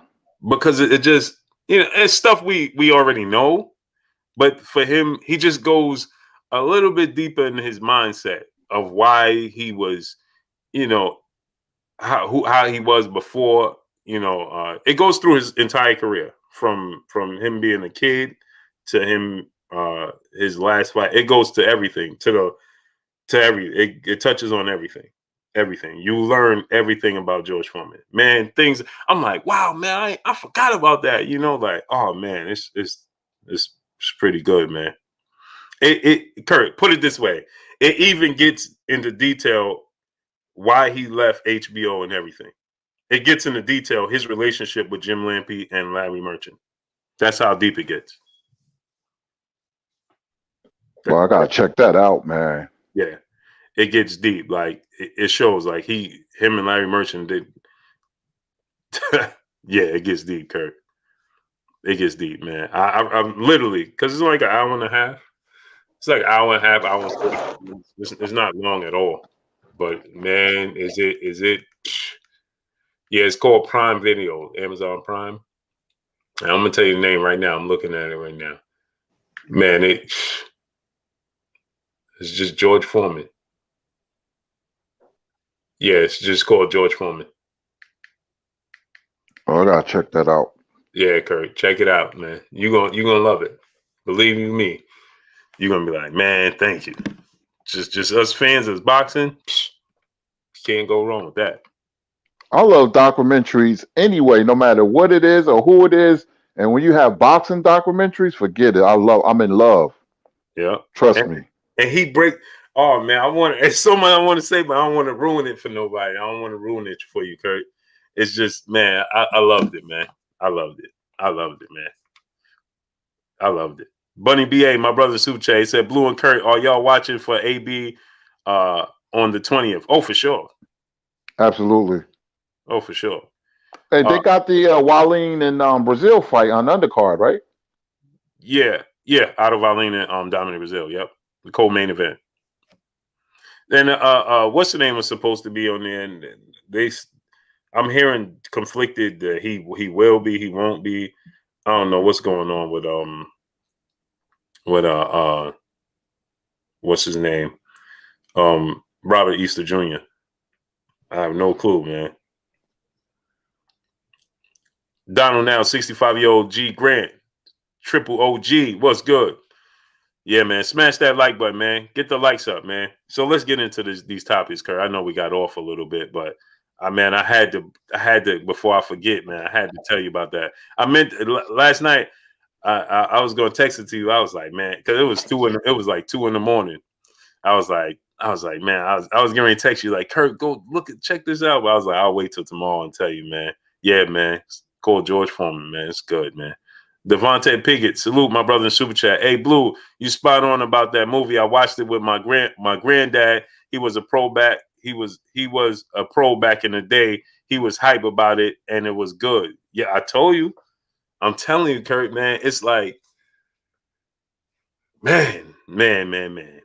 Oh man, it was perfect, because it goes into enough of everything for you to get the understanding without having to make it extensive. You know what I mean, Kurt? Like they get right to the point and then they get off of it. You know what I mean? If you ever wonder why, he did this and this or why he carried himself, it gets into it and then it explains it. It's not long, dragged out. You don't have to wait like, man, why I knew he, it gets right to the point. And oh man, it's great, man. I watched it twice. I watched back to back, Kurt. It must be real good, boy. It must be real good. Yeah, back to back, because you know what? I think maybe this was for me is because I feel like George Foreman is the forgotten heavyweight. You know what I mean? Like he's always, oh yeah, and George Foreman. You know what I mean? Like we speak of the greats, and it's like, hey, what about George Foreman? Oh yeah, George Foreman was great too. You know what I mean? So for this to be like this, they need to make a serious movie about him, man. Like he breaks, it gets down to why he turned religious and all. Man, Kurt, man. Yeah, because look at his career. You talk about a guy that was 40-0 and 37 knockouts in the height of his career. He loses to Ali, comes back 10 years later. I thought it was a joke. I thought it was a gimmick. I was like, ain't no way George gonna be heavyweight champion. And he fooled me. He fooled everybody. And he became champion. It happened. It happened when he knocked out Michael Moore. And that's how it gives me goosebumps, Kurt. That's how deep it gets that Jim Lampley tells you why he even said what he said. When he said did happen, he explains, like he explains that. And the best part about it was that, George Foreman explains, it goes deep into why he even came back. Oh man, Kurt, you're gonna love it, man. You're gonna love it, man. You're gonna love it, Kurt. Like it gets deep into why he even came back to begin with. Like, you know what I mean? Like, oh man. Yeah, nobody don't talk about the 10-year absence and becoming heavyweight champion. To me, my own opinion, people can disagree. That's a better feat than Pacquiao winning all those championships. To me, it was 6 championships, not 8. But Foreman, from 74, 84, and being champion again and changing his whole style. Mm-hmm. 2 completely styles. That's amazing to me. Yeah, and then he explains that why he changed his. Kurt, you're gonna love it, man. He explains why he changed his style and everything. It gets deep, man. Oh man, I love it, man. I loved it. I think I'm gonna watch it again. I'm gonna watch it again. You know what I like? It's not 4. It ain't give you no 4 hours, and it was dragged out, and no, right to the point. Everything got right to the point. That's what I said, from the as soon as it started, it gets right to the point, man. It gets to the point where it starts off with him chopping down trees, and that's why I'll leave it like that. That's how it starts off, and it explains why he even was doing that. Oh man, you're gonna love it, Kurt. You're gonna love it. You're gonna love it. You're gonna love it, man. And the best part is him, so it's like it's him and everybody else is real. So it's like they telling their reasonings, even Evander Holyfield. Holyfield's in there, and Holyfield talks to man, oh man, it's dope, Kurt. It's dope. Eli Sinoris says stop being biased. We talking about George Foreman. Kurt, we talking about George Foreman's biography. Now, who said we're being biased? Eli. Eli, real quick, what we being biased about? I'm very interested in what we being biased about. Explain yourself, sir. Kurt, you can't make this up, man. I got an inkling in what he's talking about, but I don't want to tip my hand. I want him to tell me what we're being biased about. Explain yourself, sir. Oh man, they can't help themselves, Kurt. Carl M, salute. 3 up, 3 down, 10, salute. Prince Blizzard, Reese Bro, salute. Will Triple X, salute. You can't make this up. We talking about George Foreman. He probably don't even know who George Foreman is. Money in the Ghetto, salute. He probably don't even know who George Foreman is. Unbelievable. Yeah, smash the like button. How many likes we got, man? Southpaw Boxing Media, my brother Ahmad is Ahmad. Salute. Jim Kelly, man, you come straight out of a Cal Norman. One of my favorite scenes of all time, man. Suddenly, I like to leave your island.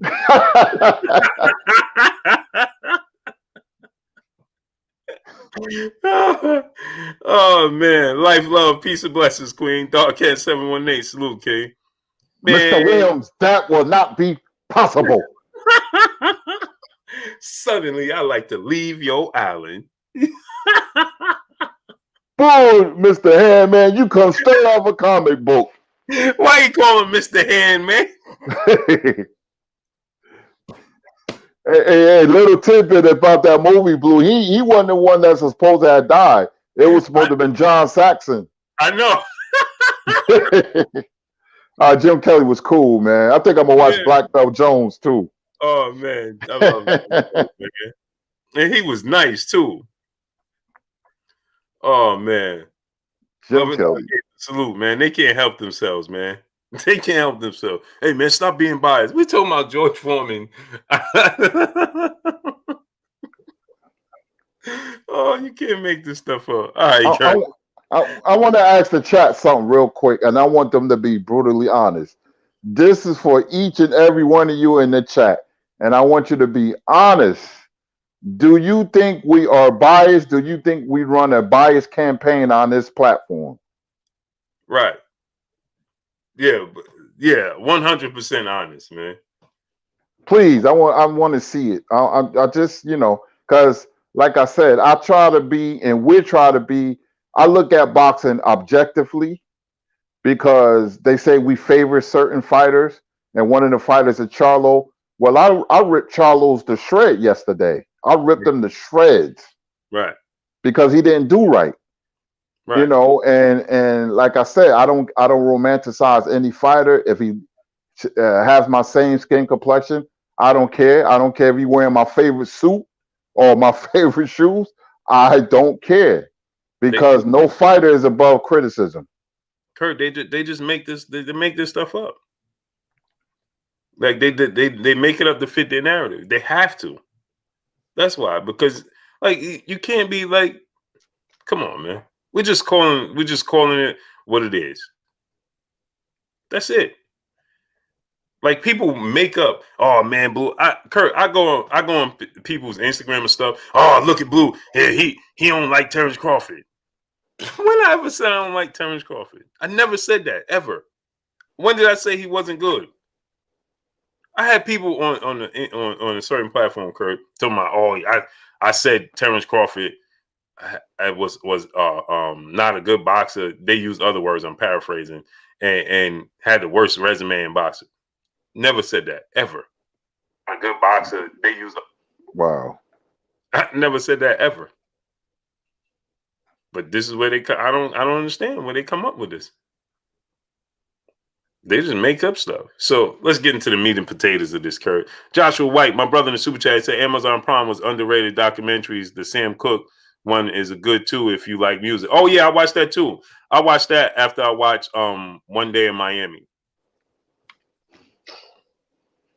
Because they give you, Kurt, the after you watch it, they give you the something that resembles it. You know what I mean? And I didn't even know they had the Sam Cooke one up there. Yeah, that's a good one. The Hector Camacho documentary was really good. Sonny Liston documentary was really good. One Night in Miami, Regina King did an excellent job. And I love documentaries, man. You learn a lot by watching them. You learn a lot. That's a fact, man. I love it, man. I mean, Kurt, that George Foreman one caught me off guard because my wife was like, "Hey, you want to watch a movie?" So I'm like, "Yeah." So then she was like, this how it caught me, right? Because she's like, "You want to watch a movie?" So I'm like, "Yeah, why not?" So she says, "Oh, well, it's this time," because it was like already like 1:00. So she's like, "Oh man, it's this time already." No, it was like 12:30. She's like, because she gets up at 4:35. So she's like, "Oh, I'm going to bed." So I was like, "All right." But she, you know how you put in the search bar certain letters and then things come up. So she must have put a G in there, and George Foreman name came up. And I'm like, George Foreman. So I clicked on it. Man, I couldn't turn away, Kurt. Last night, I'm telling you, after it was over, I'm like, I picked up the phone to text you. I'm like, man, it was like 2-something in the morning. I was Yeah, like, you could text me anytime. I get texts because of the business. We got clients in China and Germany and all that. So you could text me anytime. My phone always going off. yeah, I sure enough was getting ready to text you. I'm like, man, it's 2 in the morning. Lou Haney, my brother in Super Chat, he said, no, we don't like us on this channel, though. I had to paraphrase that. That's a fact, man. You know, like they came on here, Kurt, man, and they just, oh, man, you guys. Now look what we're going to get into this with Teofimo Lopez situation. The Jessica Burden, peace of blessings, Queen. Cedric Trailer, my brother in Super Chat, he says, salute, Blue Blood and Kurt, talking about George Foreman, Doc, and your bias just crazy. Right. That's what I'm saying. Like, where did that even come from? Where did that come from? I don't understand people. But yeah, smash the like button, man. Let's get the likes to 1K, man. Smash the like button. Get the likes to 1K. So yeah, Kurt. So Anthony Joshua, Eddie Hearn situation. I mean, Anthony Joshua, Tyson Fury. So now Eddie Hearn came out today, Kurt, and he says that it's a possibility that they're focusing, they may look to have the fight in Las Vegas in July. I can't see that happening. I'll be shocked if they follow through with that. I'll be shocked. That fight of that caliber in Vegas, I thought it was going to be the Middle East where they will pay more to stage the fight there than Vegas. Mm-hmm. Let me ask you something, Blue. They put that fight on pay-per-view. How would that, if they fight hypothetically, if they fought in the States, Vegas, right? Mm-hmm. Give me a number of how would that fight would do in the United States, Fury versus Joshua. I don't think it do over 100,000 pay-per-views. Woo! Wow. I don't think it do over 100,000. There's no way they had a fight in Vegas. No way. I'm gonna tell you why, Kurt. First, we're not open, right? Vegas is not open at all, so that it would have to be in a bubble. Now, if it's in a bubble, that means you're not promoting it because there's going to be no press conferences. There's going to be nobody to weigh in, and they're not established in the States already, and they don't know how to market the price. So, what price are they going to set it? $75 for a fight? The only time we saw Joshua here was him losing. So essentially, Tyson Fury will have to carry the fight. Because Blue, mm-hmm. Who was that when Anthony Joshua was at the Golden State Warrior game? Somebody called him Anthony Johnson. Stephen A. Smith. And Anthony Johnson. That says, and he had a big poster in the mall, and I was walking in the mall, and one of my friends said, "Hey, who he play for?" And I looked, and it was Anthony Joshua had Under Armour, and I said, "What do you mean?" I said, "He a boxer," and they was like, "Oh, I thought he played basketball." I said, "Nah." See, I knew then. I knew. Right, and that's my thing, right, Kurt? They've never fought. Now, Tyson Fury has because he fought Wilder, right? They're going to have to use Deontay Wilder's name to sell a fight because there's no promotion. Imagine they're going to have a weigh-in of that magnitude with nobody in attendance, right? It's just no way to promote it. And if you got a guy, Anthony Joshua, contrary to popular belief, he's not a popular fighter here in the States. He's not. Just like you said, Kurt. I was in Dick's Sporting Goods, and somebody said to me, "Thank you, baby." Somebody said to me, hey man, you do boxing? So I said, yeah. And they go, and this dude here, because he got those billboards and dicks too. This dude any good? I was buying my son some cleats. Is this dude any good? I'm like, no, he's good. Yeah, he's definitely good. He's 2-time unified champ. They're like, oh, for real? This is one of the workers that was helping me with the shoes, Kurt. Wow. Blue, a lot of fans around the world don't understand the typical sports fan in America. We move different here than anywhere else. Not saying better, no, because I respect the Mexican fight fan, the Puerto Rican fight fan, because I've been around them when I was a kid.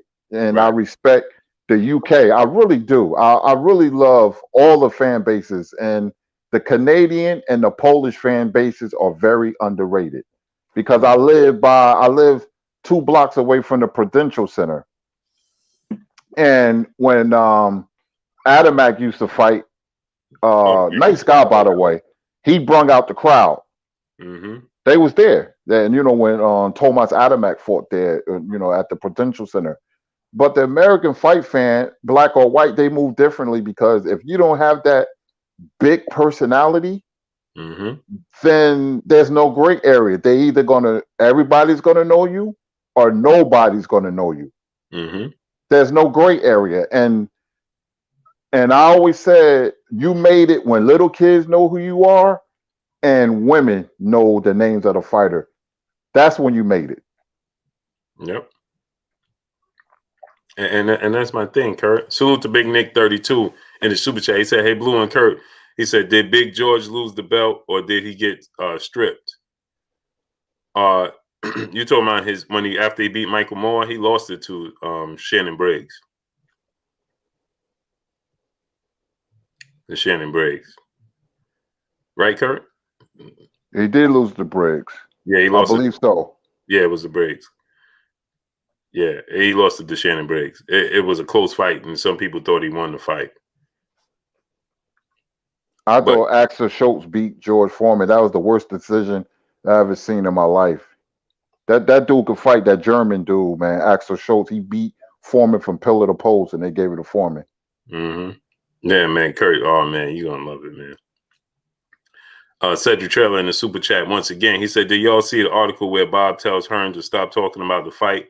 Sound fishy. Wonder why he tell Hearn that. Yeah, he told him stop talking about it. You saw that, Kurt? Yeah. I thought it was funny. Yeah, he said because he got to answer questions about it. That's what Bob said. If you talk about it, then I got to talk about it. See, the thing is this, right? It's clearly an issue going on. Smash the like button. Let's get the likes to 1K. There's clearly an issue going on with this fight. There's clearly a snagging point, okay? And why would you want to have this fight? They're going around everywhere but the UK. But Tunde and everybody else, they're saying, oh, Tyson Fury could get his license in the UK. So why won't you pick it up? I mean, come on, people. 1 + 1 = 2. Why would you? This is people's reasoning. Well, that's because everything's closed in the UK. It's closed in the States. It's only Miami. It's only Florida and Texas open. And New York, we open. Y'all open Jersey too, right, Kurt? Next week. Yes, sir. Yeah. So, but we 10% capacity, something of that nature. Yeah, it's like a ghost town here and in New York. Excuse me, I've never seen it like this before. Yeah. So it's not open anywhere. So why are you? So people make it seem like, well, they doing that because it's not open. It's not open in Saudi Arabia. It's not open in Dubai. It's not open in Australia, and it's not open here in the States. So what difference does it make? If you come to the States, then why aren't you saying we're going to have the fight in Texas or in Florida, if that's the case? You go to Times Square in New York, ain't nothing happened. I've never seen this in New York. Man, Kurt, did you see how it looked New Year's with the ball dropping? That was scary, man. It was like the Twilight Zone.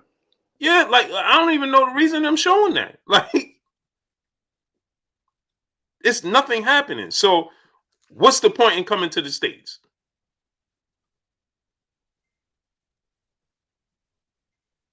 What's the point? Frank Plampkin, salute. What's the point in coming here? It can't happen. But now, the whole point of this was that they wanted this fight to take place on UK soil because it creates history. If they don't fight in the UK, then the whole point of this fight has been lost. I can understand going to Dubai. I can't understand coming to the States.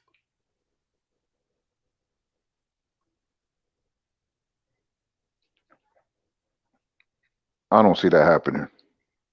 I think, like, hold on, Kurt. Take over for me, Kurt. Absolutely. I don't see that happening at all.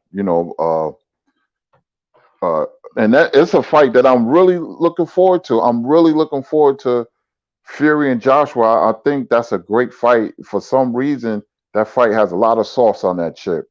You know, the biggest fight in UK history. I like Fury in this fight because I just think Anthony Joshua is just too easy to hit. Even as slow as Kubrat Pulev was, he did landed some punches on Joshua. He just doesn't have that quick reflexes on defense.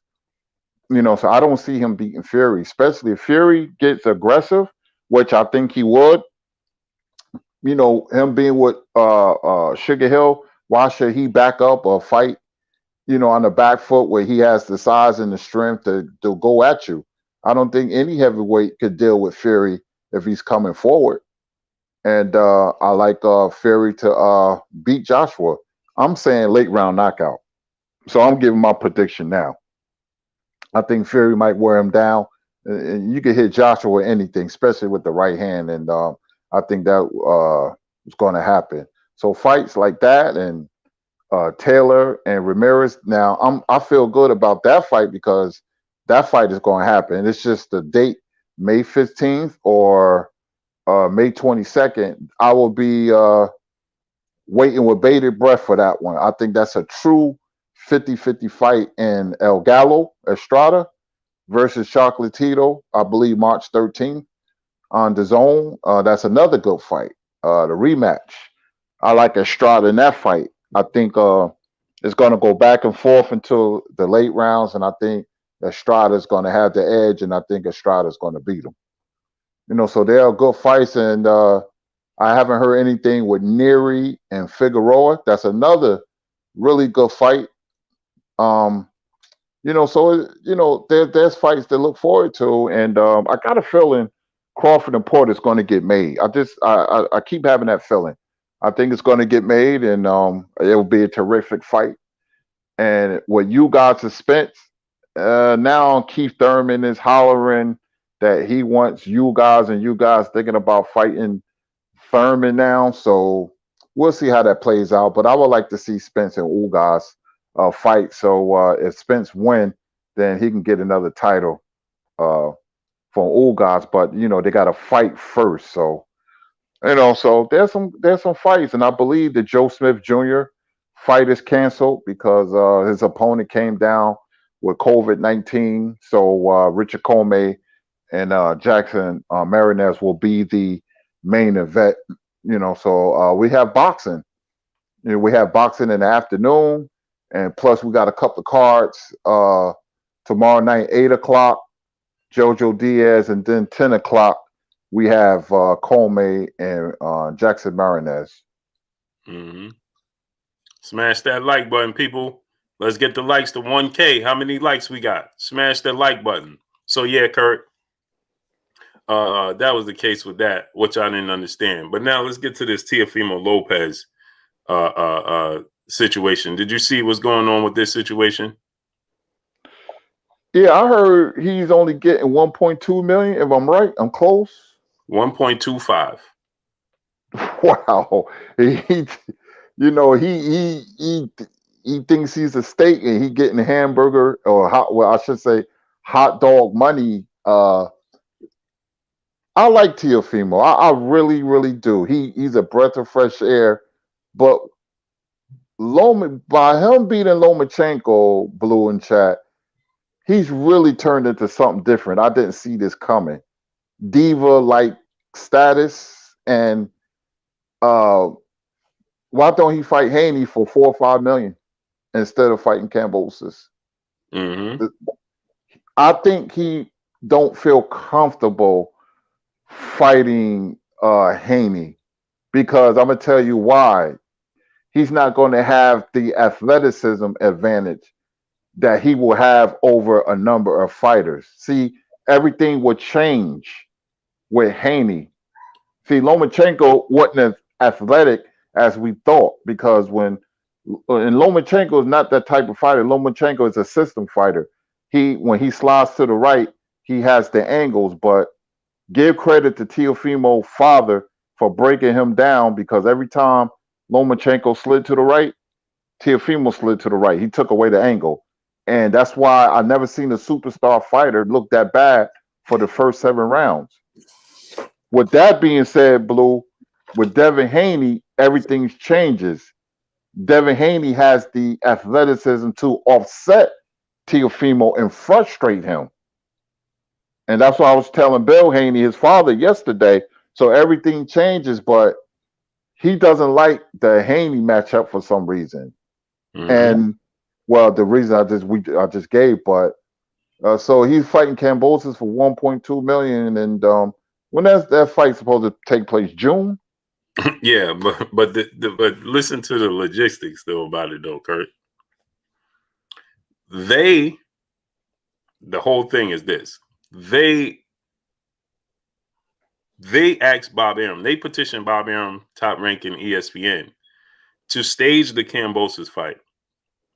And they asked for the 1.25 million, which is 1,250,000, which is his minimum because he beat Lomachenko. If he would have lost after Kurt, after he beat Richard Coleman, his minimum, if he would have lost moving forward, because he was a world champion, so the minimum he could receive moving forward was 500,000. I mean, excuse me. After he beat what's his name, Richard Coleman, it was 150,000. Right now, he went into the fight with Lomachenko. Now, according to the reports, is that after that, win, lose, or draw. If he win, his bottom line would be 1.25. If he lost, his bottom line would have been 500,000 moving forward from Top Rank, because he still has 3.5 years left on his deal with Top Rank and ESPN. So they can't pay him. Top Rank after the Lomachenko fight couldn't have paid him for no fight, nothing less than 350. I mean, nothing less than 500,000. Win, lose, or draw against Lomachenko. But if he beat Lomachenko, Top Rank can't pay him nothing less than 1.25 moving forward for his next 3.5 years. So every fight he fights here moving forward, he's going to get the minimum of 1.25. Now, here's the thing. The IBF, so they went to Top Rank and ESPN and Bob Arum to have this Kambosos fight. And get this, Kurt, they asked, according to his reports, they asked for the 1.25. And so the reason we're going to a purse bid is because Bob Arum and ESPN doesn't want to stage the fight. So they volunteered to fight their mandatory when they didn't have to, because then his manager confirmed this by saying, if Bob Arum and ESPN, so essentially what they're saying, right, Kurt, is that ESPN and Bob Arum, I guess they did, okay, you're going to fight Kambosos, okay, right? And so they're not happy with it. So his manager is saying if they wasn't happy with the Kambosos fight in the beginning, then they should have informed them so they could have put on and negotiate another fight. And Bob Arum says, there's a Thai guy he just put on in at the Garden, and Bob Arum says he lost money on the fight. right? So Bob is saying that, comparing Kambosos to the Thai guy, saying he's not as bad as the Thai guy, but he's not worth me putting on this amount of money for this fight. So Bob Arum doesn't want to put up the money for this fight. So Teofimo Lopez and his team was like, if you didn't want to put up the money, 1.25, Kurt, for this fight with Kambosos, you should have told us to begin with, and we could have negotiated with somebody else. And that's where the IBF comes in. Because now the IBF, they back up his manager and the IBF, they confirm the same thing he's saying. The IBF says that they never forced him to fight Kambosos. They never told him that they was going to strip him if he fought Devin Haney. And then his manager confirms that and says, if Bob Arum, Top Rank, and ESPN weren't happy about this fight, they could have told us, because we could have asked the IBF to give us an exemption. And they would have given it to us. So therefore, that lets us know he did not have to fight Kambosos. His manager, the IBF, have confirmed it. And then Bob Arum says that this is not a blazing fight, a hot fight, like it would have been for Teofimo if he'd have fought Ryan, Tank, or Devin Haney. That's what Bob Arum says. And then get this, Kurt. Bob Arum, this is the kicker. Bob Arum says he could go fight on DAZN, Fox, PBC, and Showtime if he wants to, because this is not a fight that ESPN and we choose. They essentially, he's saying that they could take it or leave it. So then Bob Arum says, Kurt, he goes to DAZN, Fox, Showtime, right? He says that may be a good thing. This is what he says. That may be a good thing, Kurt, because maybe he'll pick up some of their fans, because he has to come right back over here anyway to make the big fights, right? He says he has to come back over here to make the big fights with us. So he says, so maybe he'll bring some of their fan base back over here. So now get this, Kurt. He gonna fight on DAZN. Now, if Eddie Hearn we're gonna use Eddie Hearn. If Eddie Hearn wins the purse bid, right, Kurt? Belly of the Bison, salute. If Eddie Hearn wins the purse bid, right? Let's say he pays him. He's not obligated to pay him 125. Top Rank in ESPN is. Right. So he could pay him $1 million for the fight. Right? And then he has to fight, and he has to fight it because Eddie Hearn won the purse bid. And then Eddie Hearn says, I want to fight on DAZN. So now he's fighting for $1 million on DAZN anyway. He could have fought for $4 million against Devin Haney in an undisputed match on DAZN.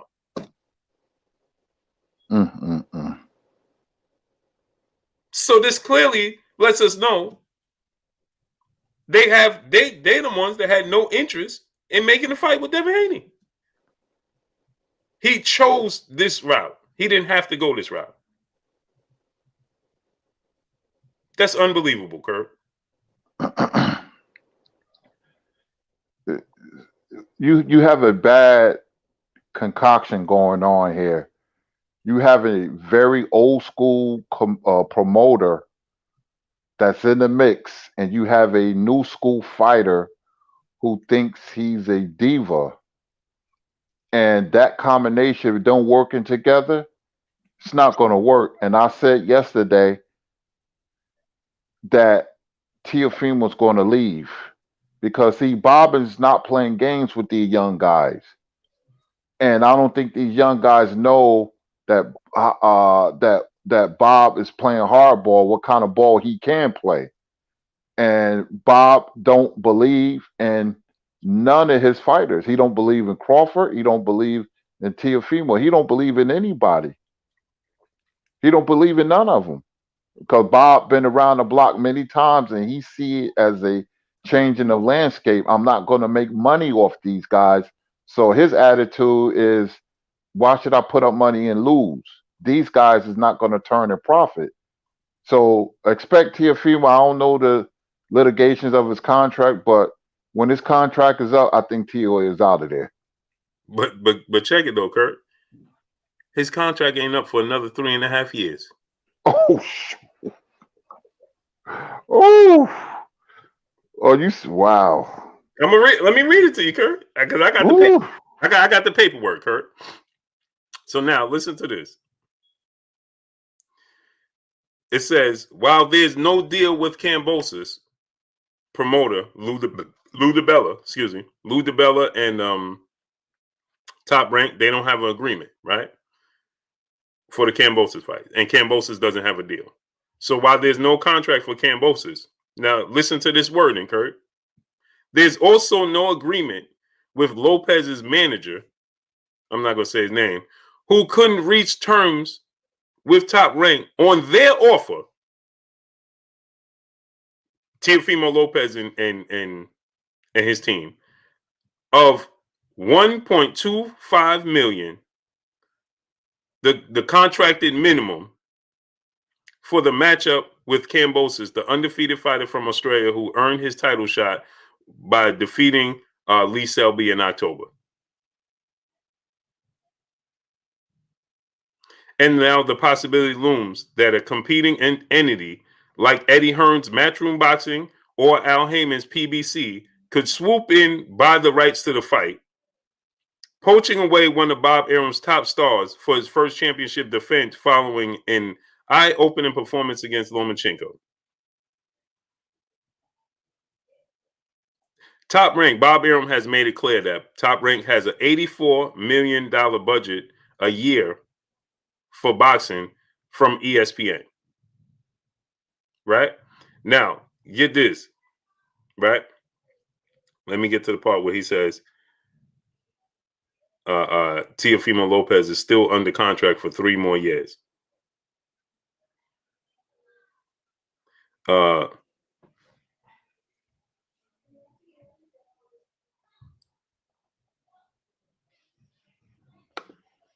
It says,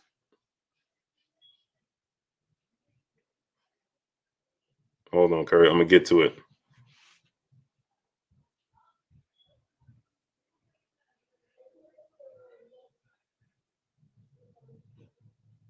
He says, this is what Bob Arum has to say, right, Kurt? He says, if a fight is valuable to Top Rank, us, and ESPN, we'll revisit it. We'll reevaluate it. There's no amnesty call. We evaluate how much a fight is worth. And we determine that how much a fight is worth and try to close the deal at that price point. This is what Bob Arum had to say. He said, if the fight is extremely valuable to ESPN and us, we will maybe change our position and offer a little bit more money. Right? So that's Bob Arum saying that they will offer more money, right, to make the fight happen. If they value the Teofimo Lopez fight, right? Bob Arum says if Lopez and Kambosos lands on a different platform, the world hasn't ended. Did you hear that, Kurt? I'm listening. Wow. The world hasn't ended. That's what he said. He said that's Top Rank's take. That's our take. The network threw is considerable muscle behind the fight with Lomachenko and helped build the Lomachenko fight because it was an attraction. But they have no interest in building this Kambosos fight. Right?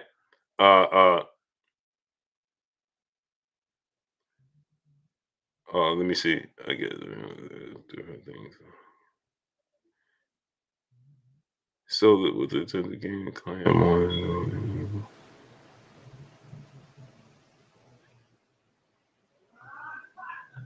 Hold on, Kurt. I want to get to the part where I show you, where I tell you that he's still under contract, according to Bob Arum. But the IBF is in agreement with, that he could have had an exemption, right? So he says they had between October 18th and February 16th to schedule a fight, right? If they didn't like the fight, essentially is what he's saying, they could have told us and we could have negotiated a different fight. They could have gotten us an exemption with the IBF for a different fight. When they say it's a blank fight and anything like that, they could have made a different fight and but they chose not to. So he's saying they could have let them know, Kurt, that this fight is not worthy and have them go in a different direction, but they allowed them to go in the direction of Kambosos. So he's saying that they didn't, make any complaints about it. This is what his manager is saying, that they could have made complaints about it if they didn't like this fight, right? So let's just go into this.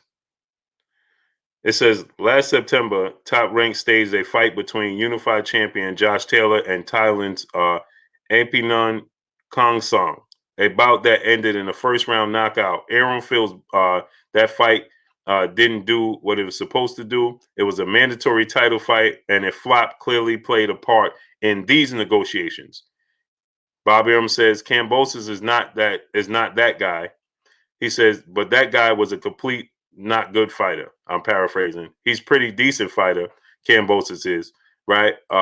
He's a gutty guy, Arum said. But again, that doesn't mean that this is an elite fight, which against Teofimo Lopez, he could have made a real sizzling match like Ryan Garcia, like a Tank Davis, like a Devin Haney fight. He's not even Jorge Linares. This is what Bob Arum's saying, Kurt. Kambosos is not even Jorge Linares, which again you can make an argument for. He's a decent guy and a courageous guy, and it's a fight. But do you have any doubt that the fight would go off at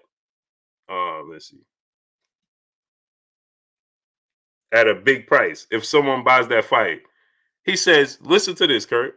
He says, do you have any is there any doubt that this would be a big fight, right? Essentially. And then he says, if someone buys this fight, God bless them. Whoa, what? What? That's what he said, Kurt. Bob is putting his Mac down. Bob is pimp slapping people, his own fighters. That's what he's doing. Bob putting his Mac down. Bob, you know, the ladies of the evening going to their man saying, Daddy, my feet hurt, Daddy. And Bob telling them, your feet hurt, go walk on your hands. Bob want his money. Bob trying to save his money. Kurt, Bob don't believe in him. Bob don't believe in him. He telling them. He's not hiding it. Bob is not hiding how he feels. I'm telling you, man, Bob is old school, man. Bob don't care. Bob is like, y'all can go or stay. Remember what he said about Terrence. If Terrence decide to leave, okay. Basically he's saying no problem. The world's going to continue. He's saying the same thing about Theo. But you ain't hearing the rest. Wow. Kurt, listen to this. Wow. He said, Bob Arum says, I'm sure his manager thinks he's doing the right thing by putting this fight on with Kambosos. Maybe he is, maybe he isn't. But we have to run our business like a business. Teofimo Lopez is a great kid, a terrific fighter. He's going to have a great future. If Lopez and Kambosos lands on another platform, he says, we'll substitute that for something. We'll substitute for another fight on ESPN, which will hopefully be a competitive fight, and the world goes on. It's the end. It's not going to be the end of the world. My goodness. He throwing him in the garbage. He throwing him in the garbage. This is Bob. I don't care about Teofimo. We got Joe Smith Jr. fighting Better Beef. That's an exciting fight. Now listen to this, Kurt. Yeah, here you go. He says, we have Teofimo Lopez for a 3.5-year contract after the fight, after his next fight, right? If they put him on another platform, he comes right back to our platform. Presumably, he gets viewers from their platform, and now maybe they're making him more interesting.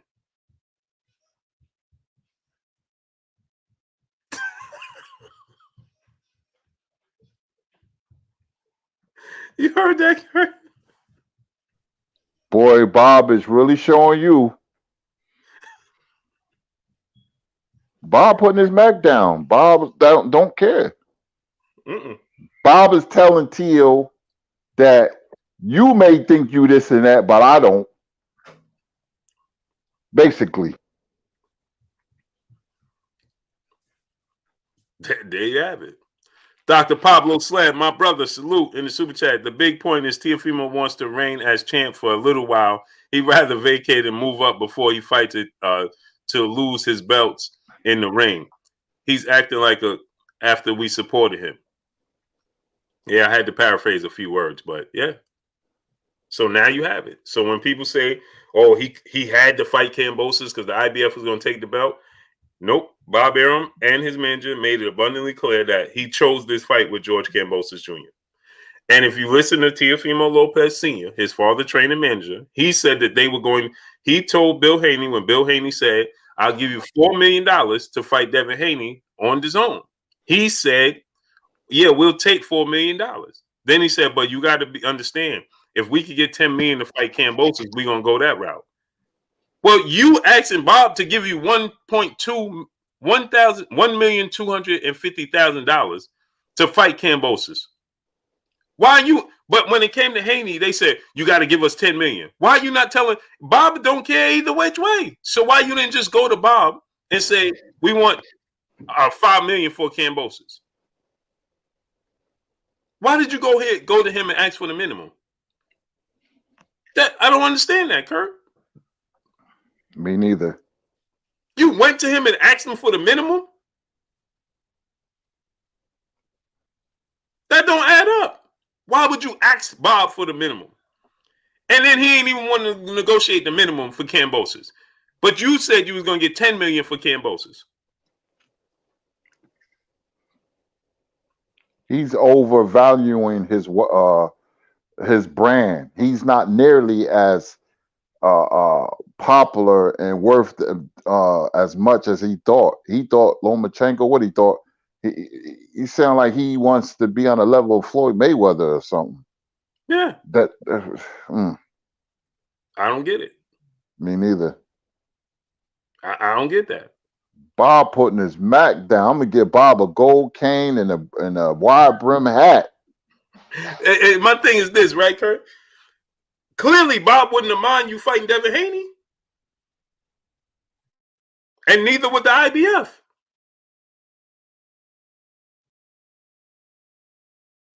They wouldn't have mind you fighting Devin Haney.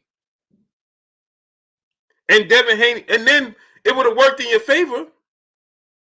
It would have worked in your favor, right, Kurt? Because Devin Haney's going to give you the $4 million. So, and then to conclude it, right, Kurt? Bob said it don't matter because I still get my percentage. It don't matter where he go because we still get our percentage. So why didn't you go with Devin Haney? They're giving you $4 million. You don't have to worry about purse bids. You don't have to worry about Bob. They're giving you $4 million. Bob is going to be involved in that fight. So that means if they give you $4 million, that means Bob has to give you 1.25, right? So you stand to make 5.2. 5,250,000.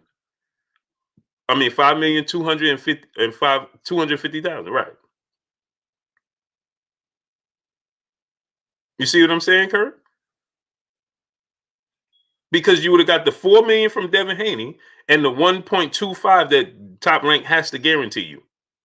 Because unless he's not going to be involved, it go to a purse bid, he's not involved, he's not accountable for it. But in this case with Devin Haney, ESPN is going to be involved. You understand what I'm saying, Kurt?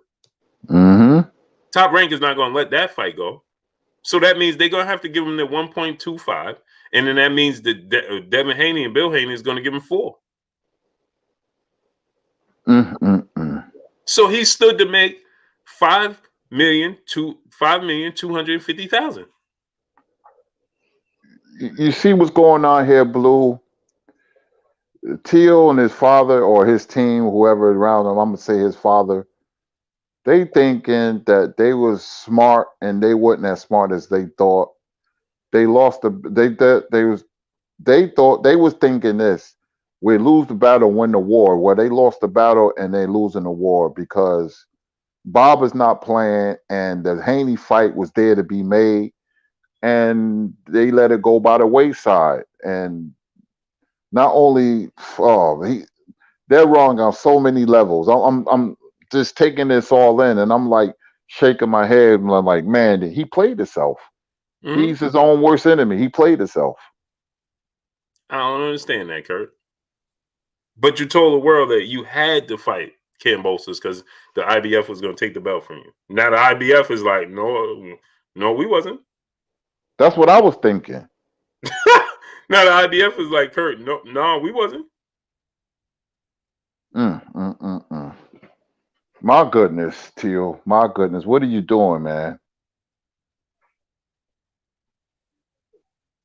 Teal strikes me as one of those fighters. He's good chasing the title, and certain fighters are like that. Mike Tyson was like that in a different way. But when you get a title, you change. Mm-hmm. You know what? They're not good navigating once they get there. And that goes back, Kurt, to watch when you watch the George Foreman show, the movie. He goes into that too. He explains once he became champion, he wasn't good at it. You know, watch when you watch it. So it's like and that's what we have going on here, Kurt. Lot of fighters are good hunters, but when they being hunted, they're not that good. It takes a certain type of mindset. It takes a certain type of way you move once you got them belts around your waist. Seriously. Mm-hmm.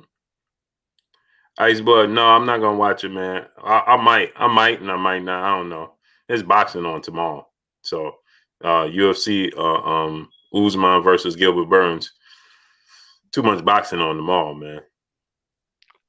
Too much boxing. Wow. Yeah, Kurt. So we're not getting Teofimo Lopez versus Haney because simply he chose not to fight him. And the sad thing is that Teal was building momentum and we was riding for Teal. The whole LDBC, we was happy for Teal. Backflips and the football jersey and posing for the Heisman. We like this swag. Mm-hmm. And when he knocked out Comey, he was a hot fighter. I was like, oh man, this dude's for real. He beats Lomachenko, and what did he do? He moonwalked away from that persona and changed to somebody else. Yep.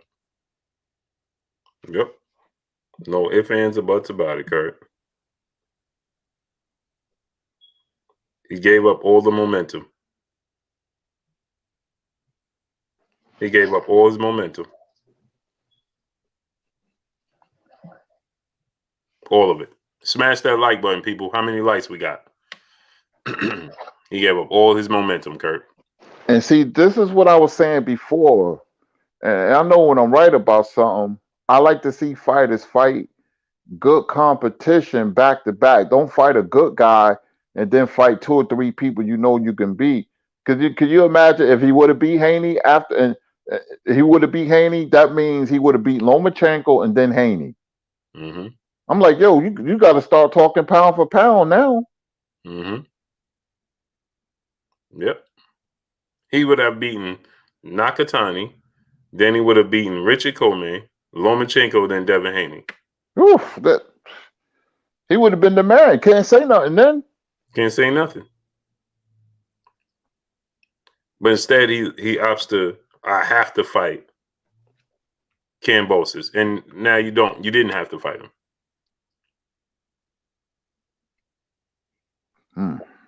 They would have give you an exemption. Wow. See, I didn't even know that. I was in the dark.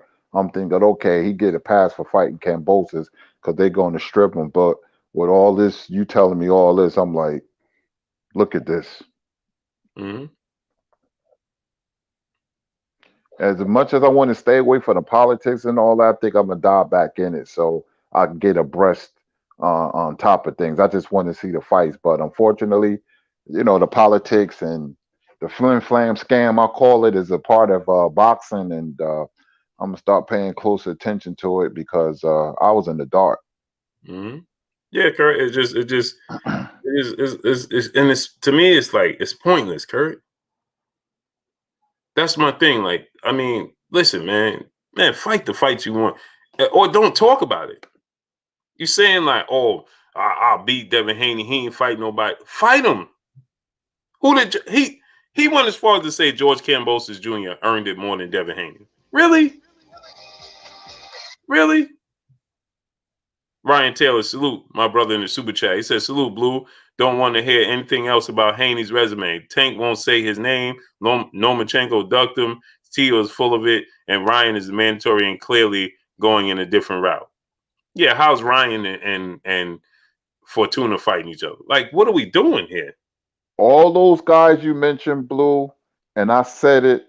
I said, unfortunately, we could have a golden era, and the way things looking, we're not going to get it. Sorry.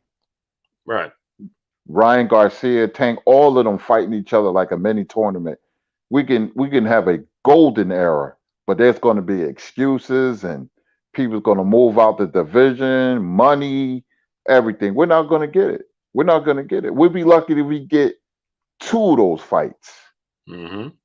We'll be lucky to get that. Smash the like button, people. How many likes we got?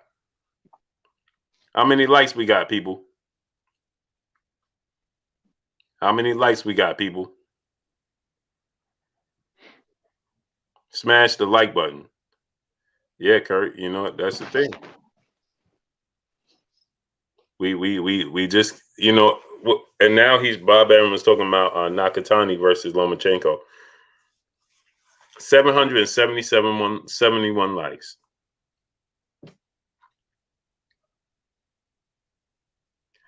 Smash the like button. We should have been at 200 likes, at 1K likes. What are we doing? Get the likes to 1K. We should have been at a 1K likes already. Smash the like button.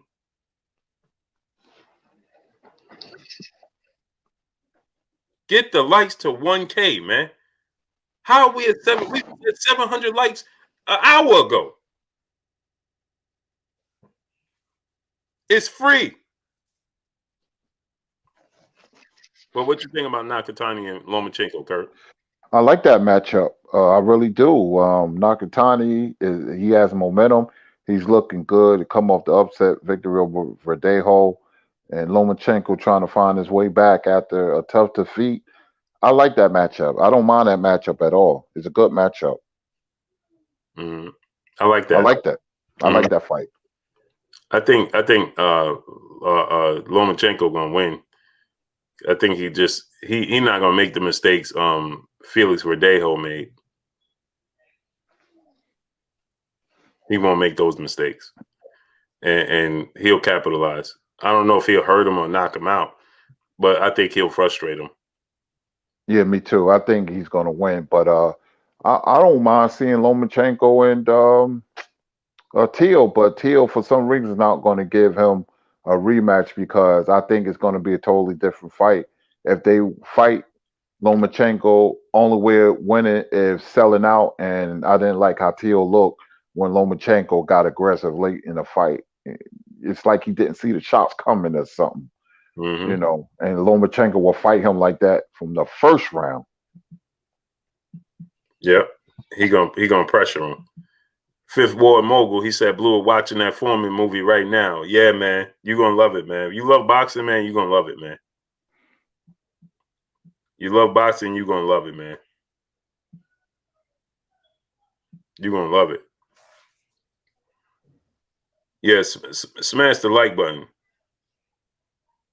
Get the likes up, man. We should have been at a K likes, man. Way earlier. Like, what are we doing, man? Why we got to continue to say that? Wipe your feet before you come inside, man. Now, Kurt, Nakatani is 6 feet tall, man, with a 71-inch arm reach. Man, that's going to be a tough hill for at least Felix Verdejo is 5'9". Yeah. If not, it could be the fight can be very interesting if it comes off against Lomachenko by him fighting tall and using his jab. But he got to be very smart because Teo was smart enough to move to his right when Lomachenko did. That offset everything. If Nakatani can do that, hey, he gave Teo a tough fight, and things can get interesting if he fights smart. But his height, his range, and his reach, man, he could be a serious issue for Vasyl Lomachenko, man. A serious issue for him. Yeah, I mean, I see a hard press for him to be able to reach him. And he's relentless, Nakatani. Yeah, he gonna come to fight.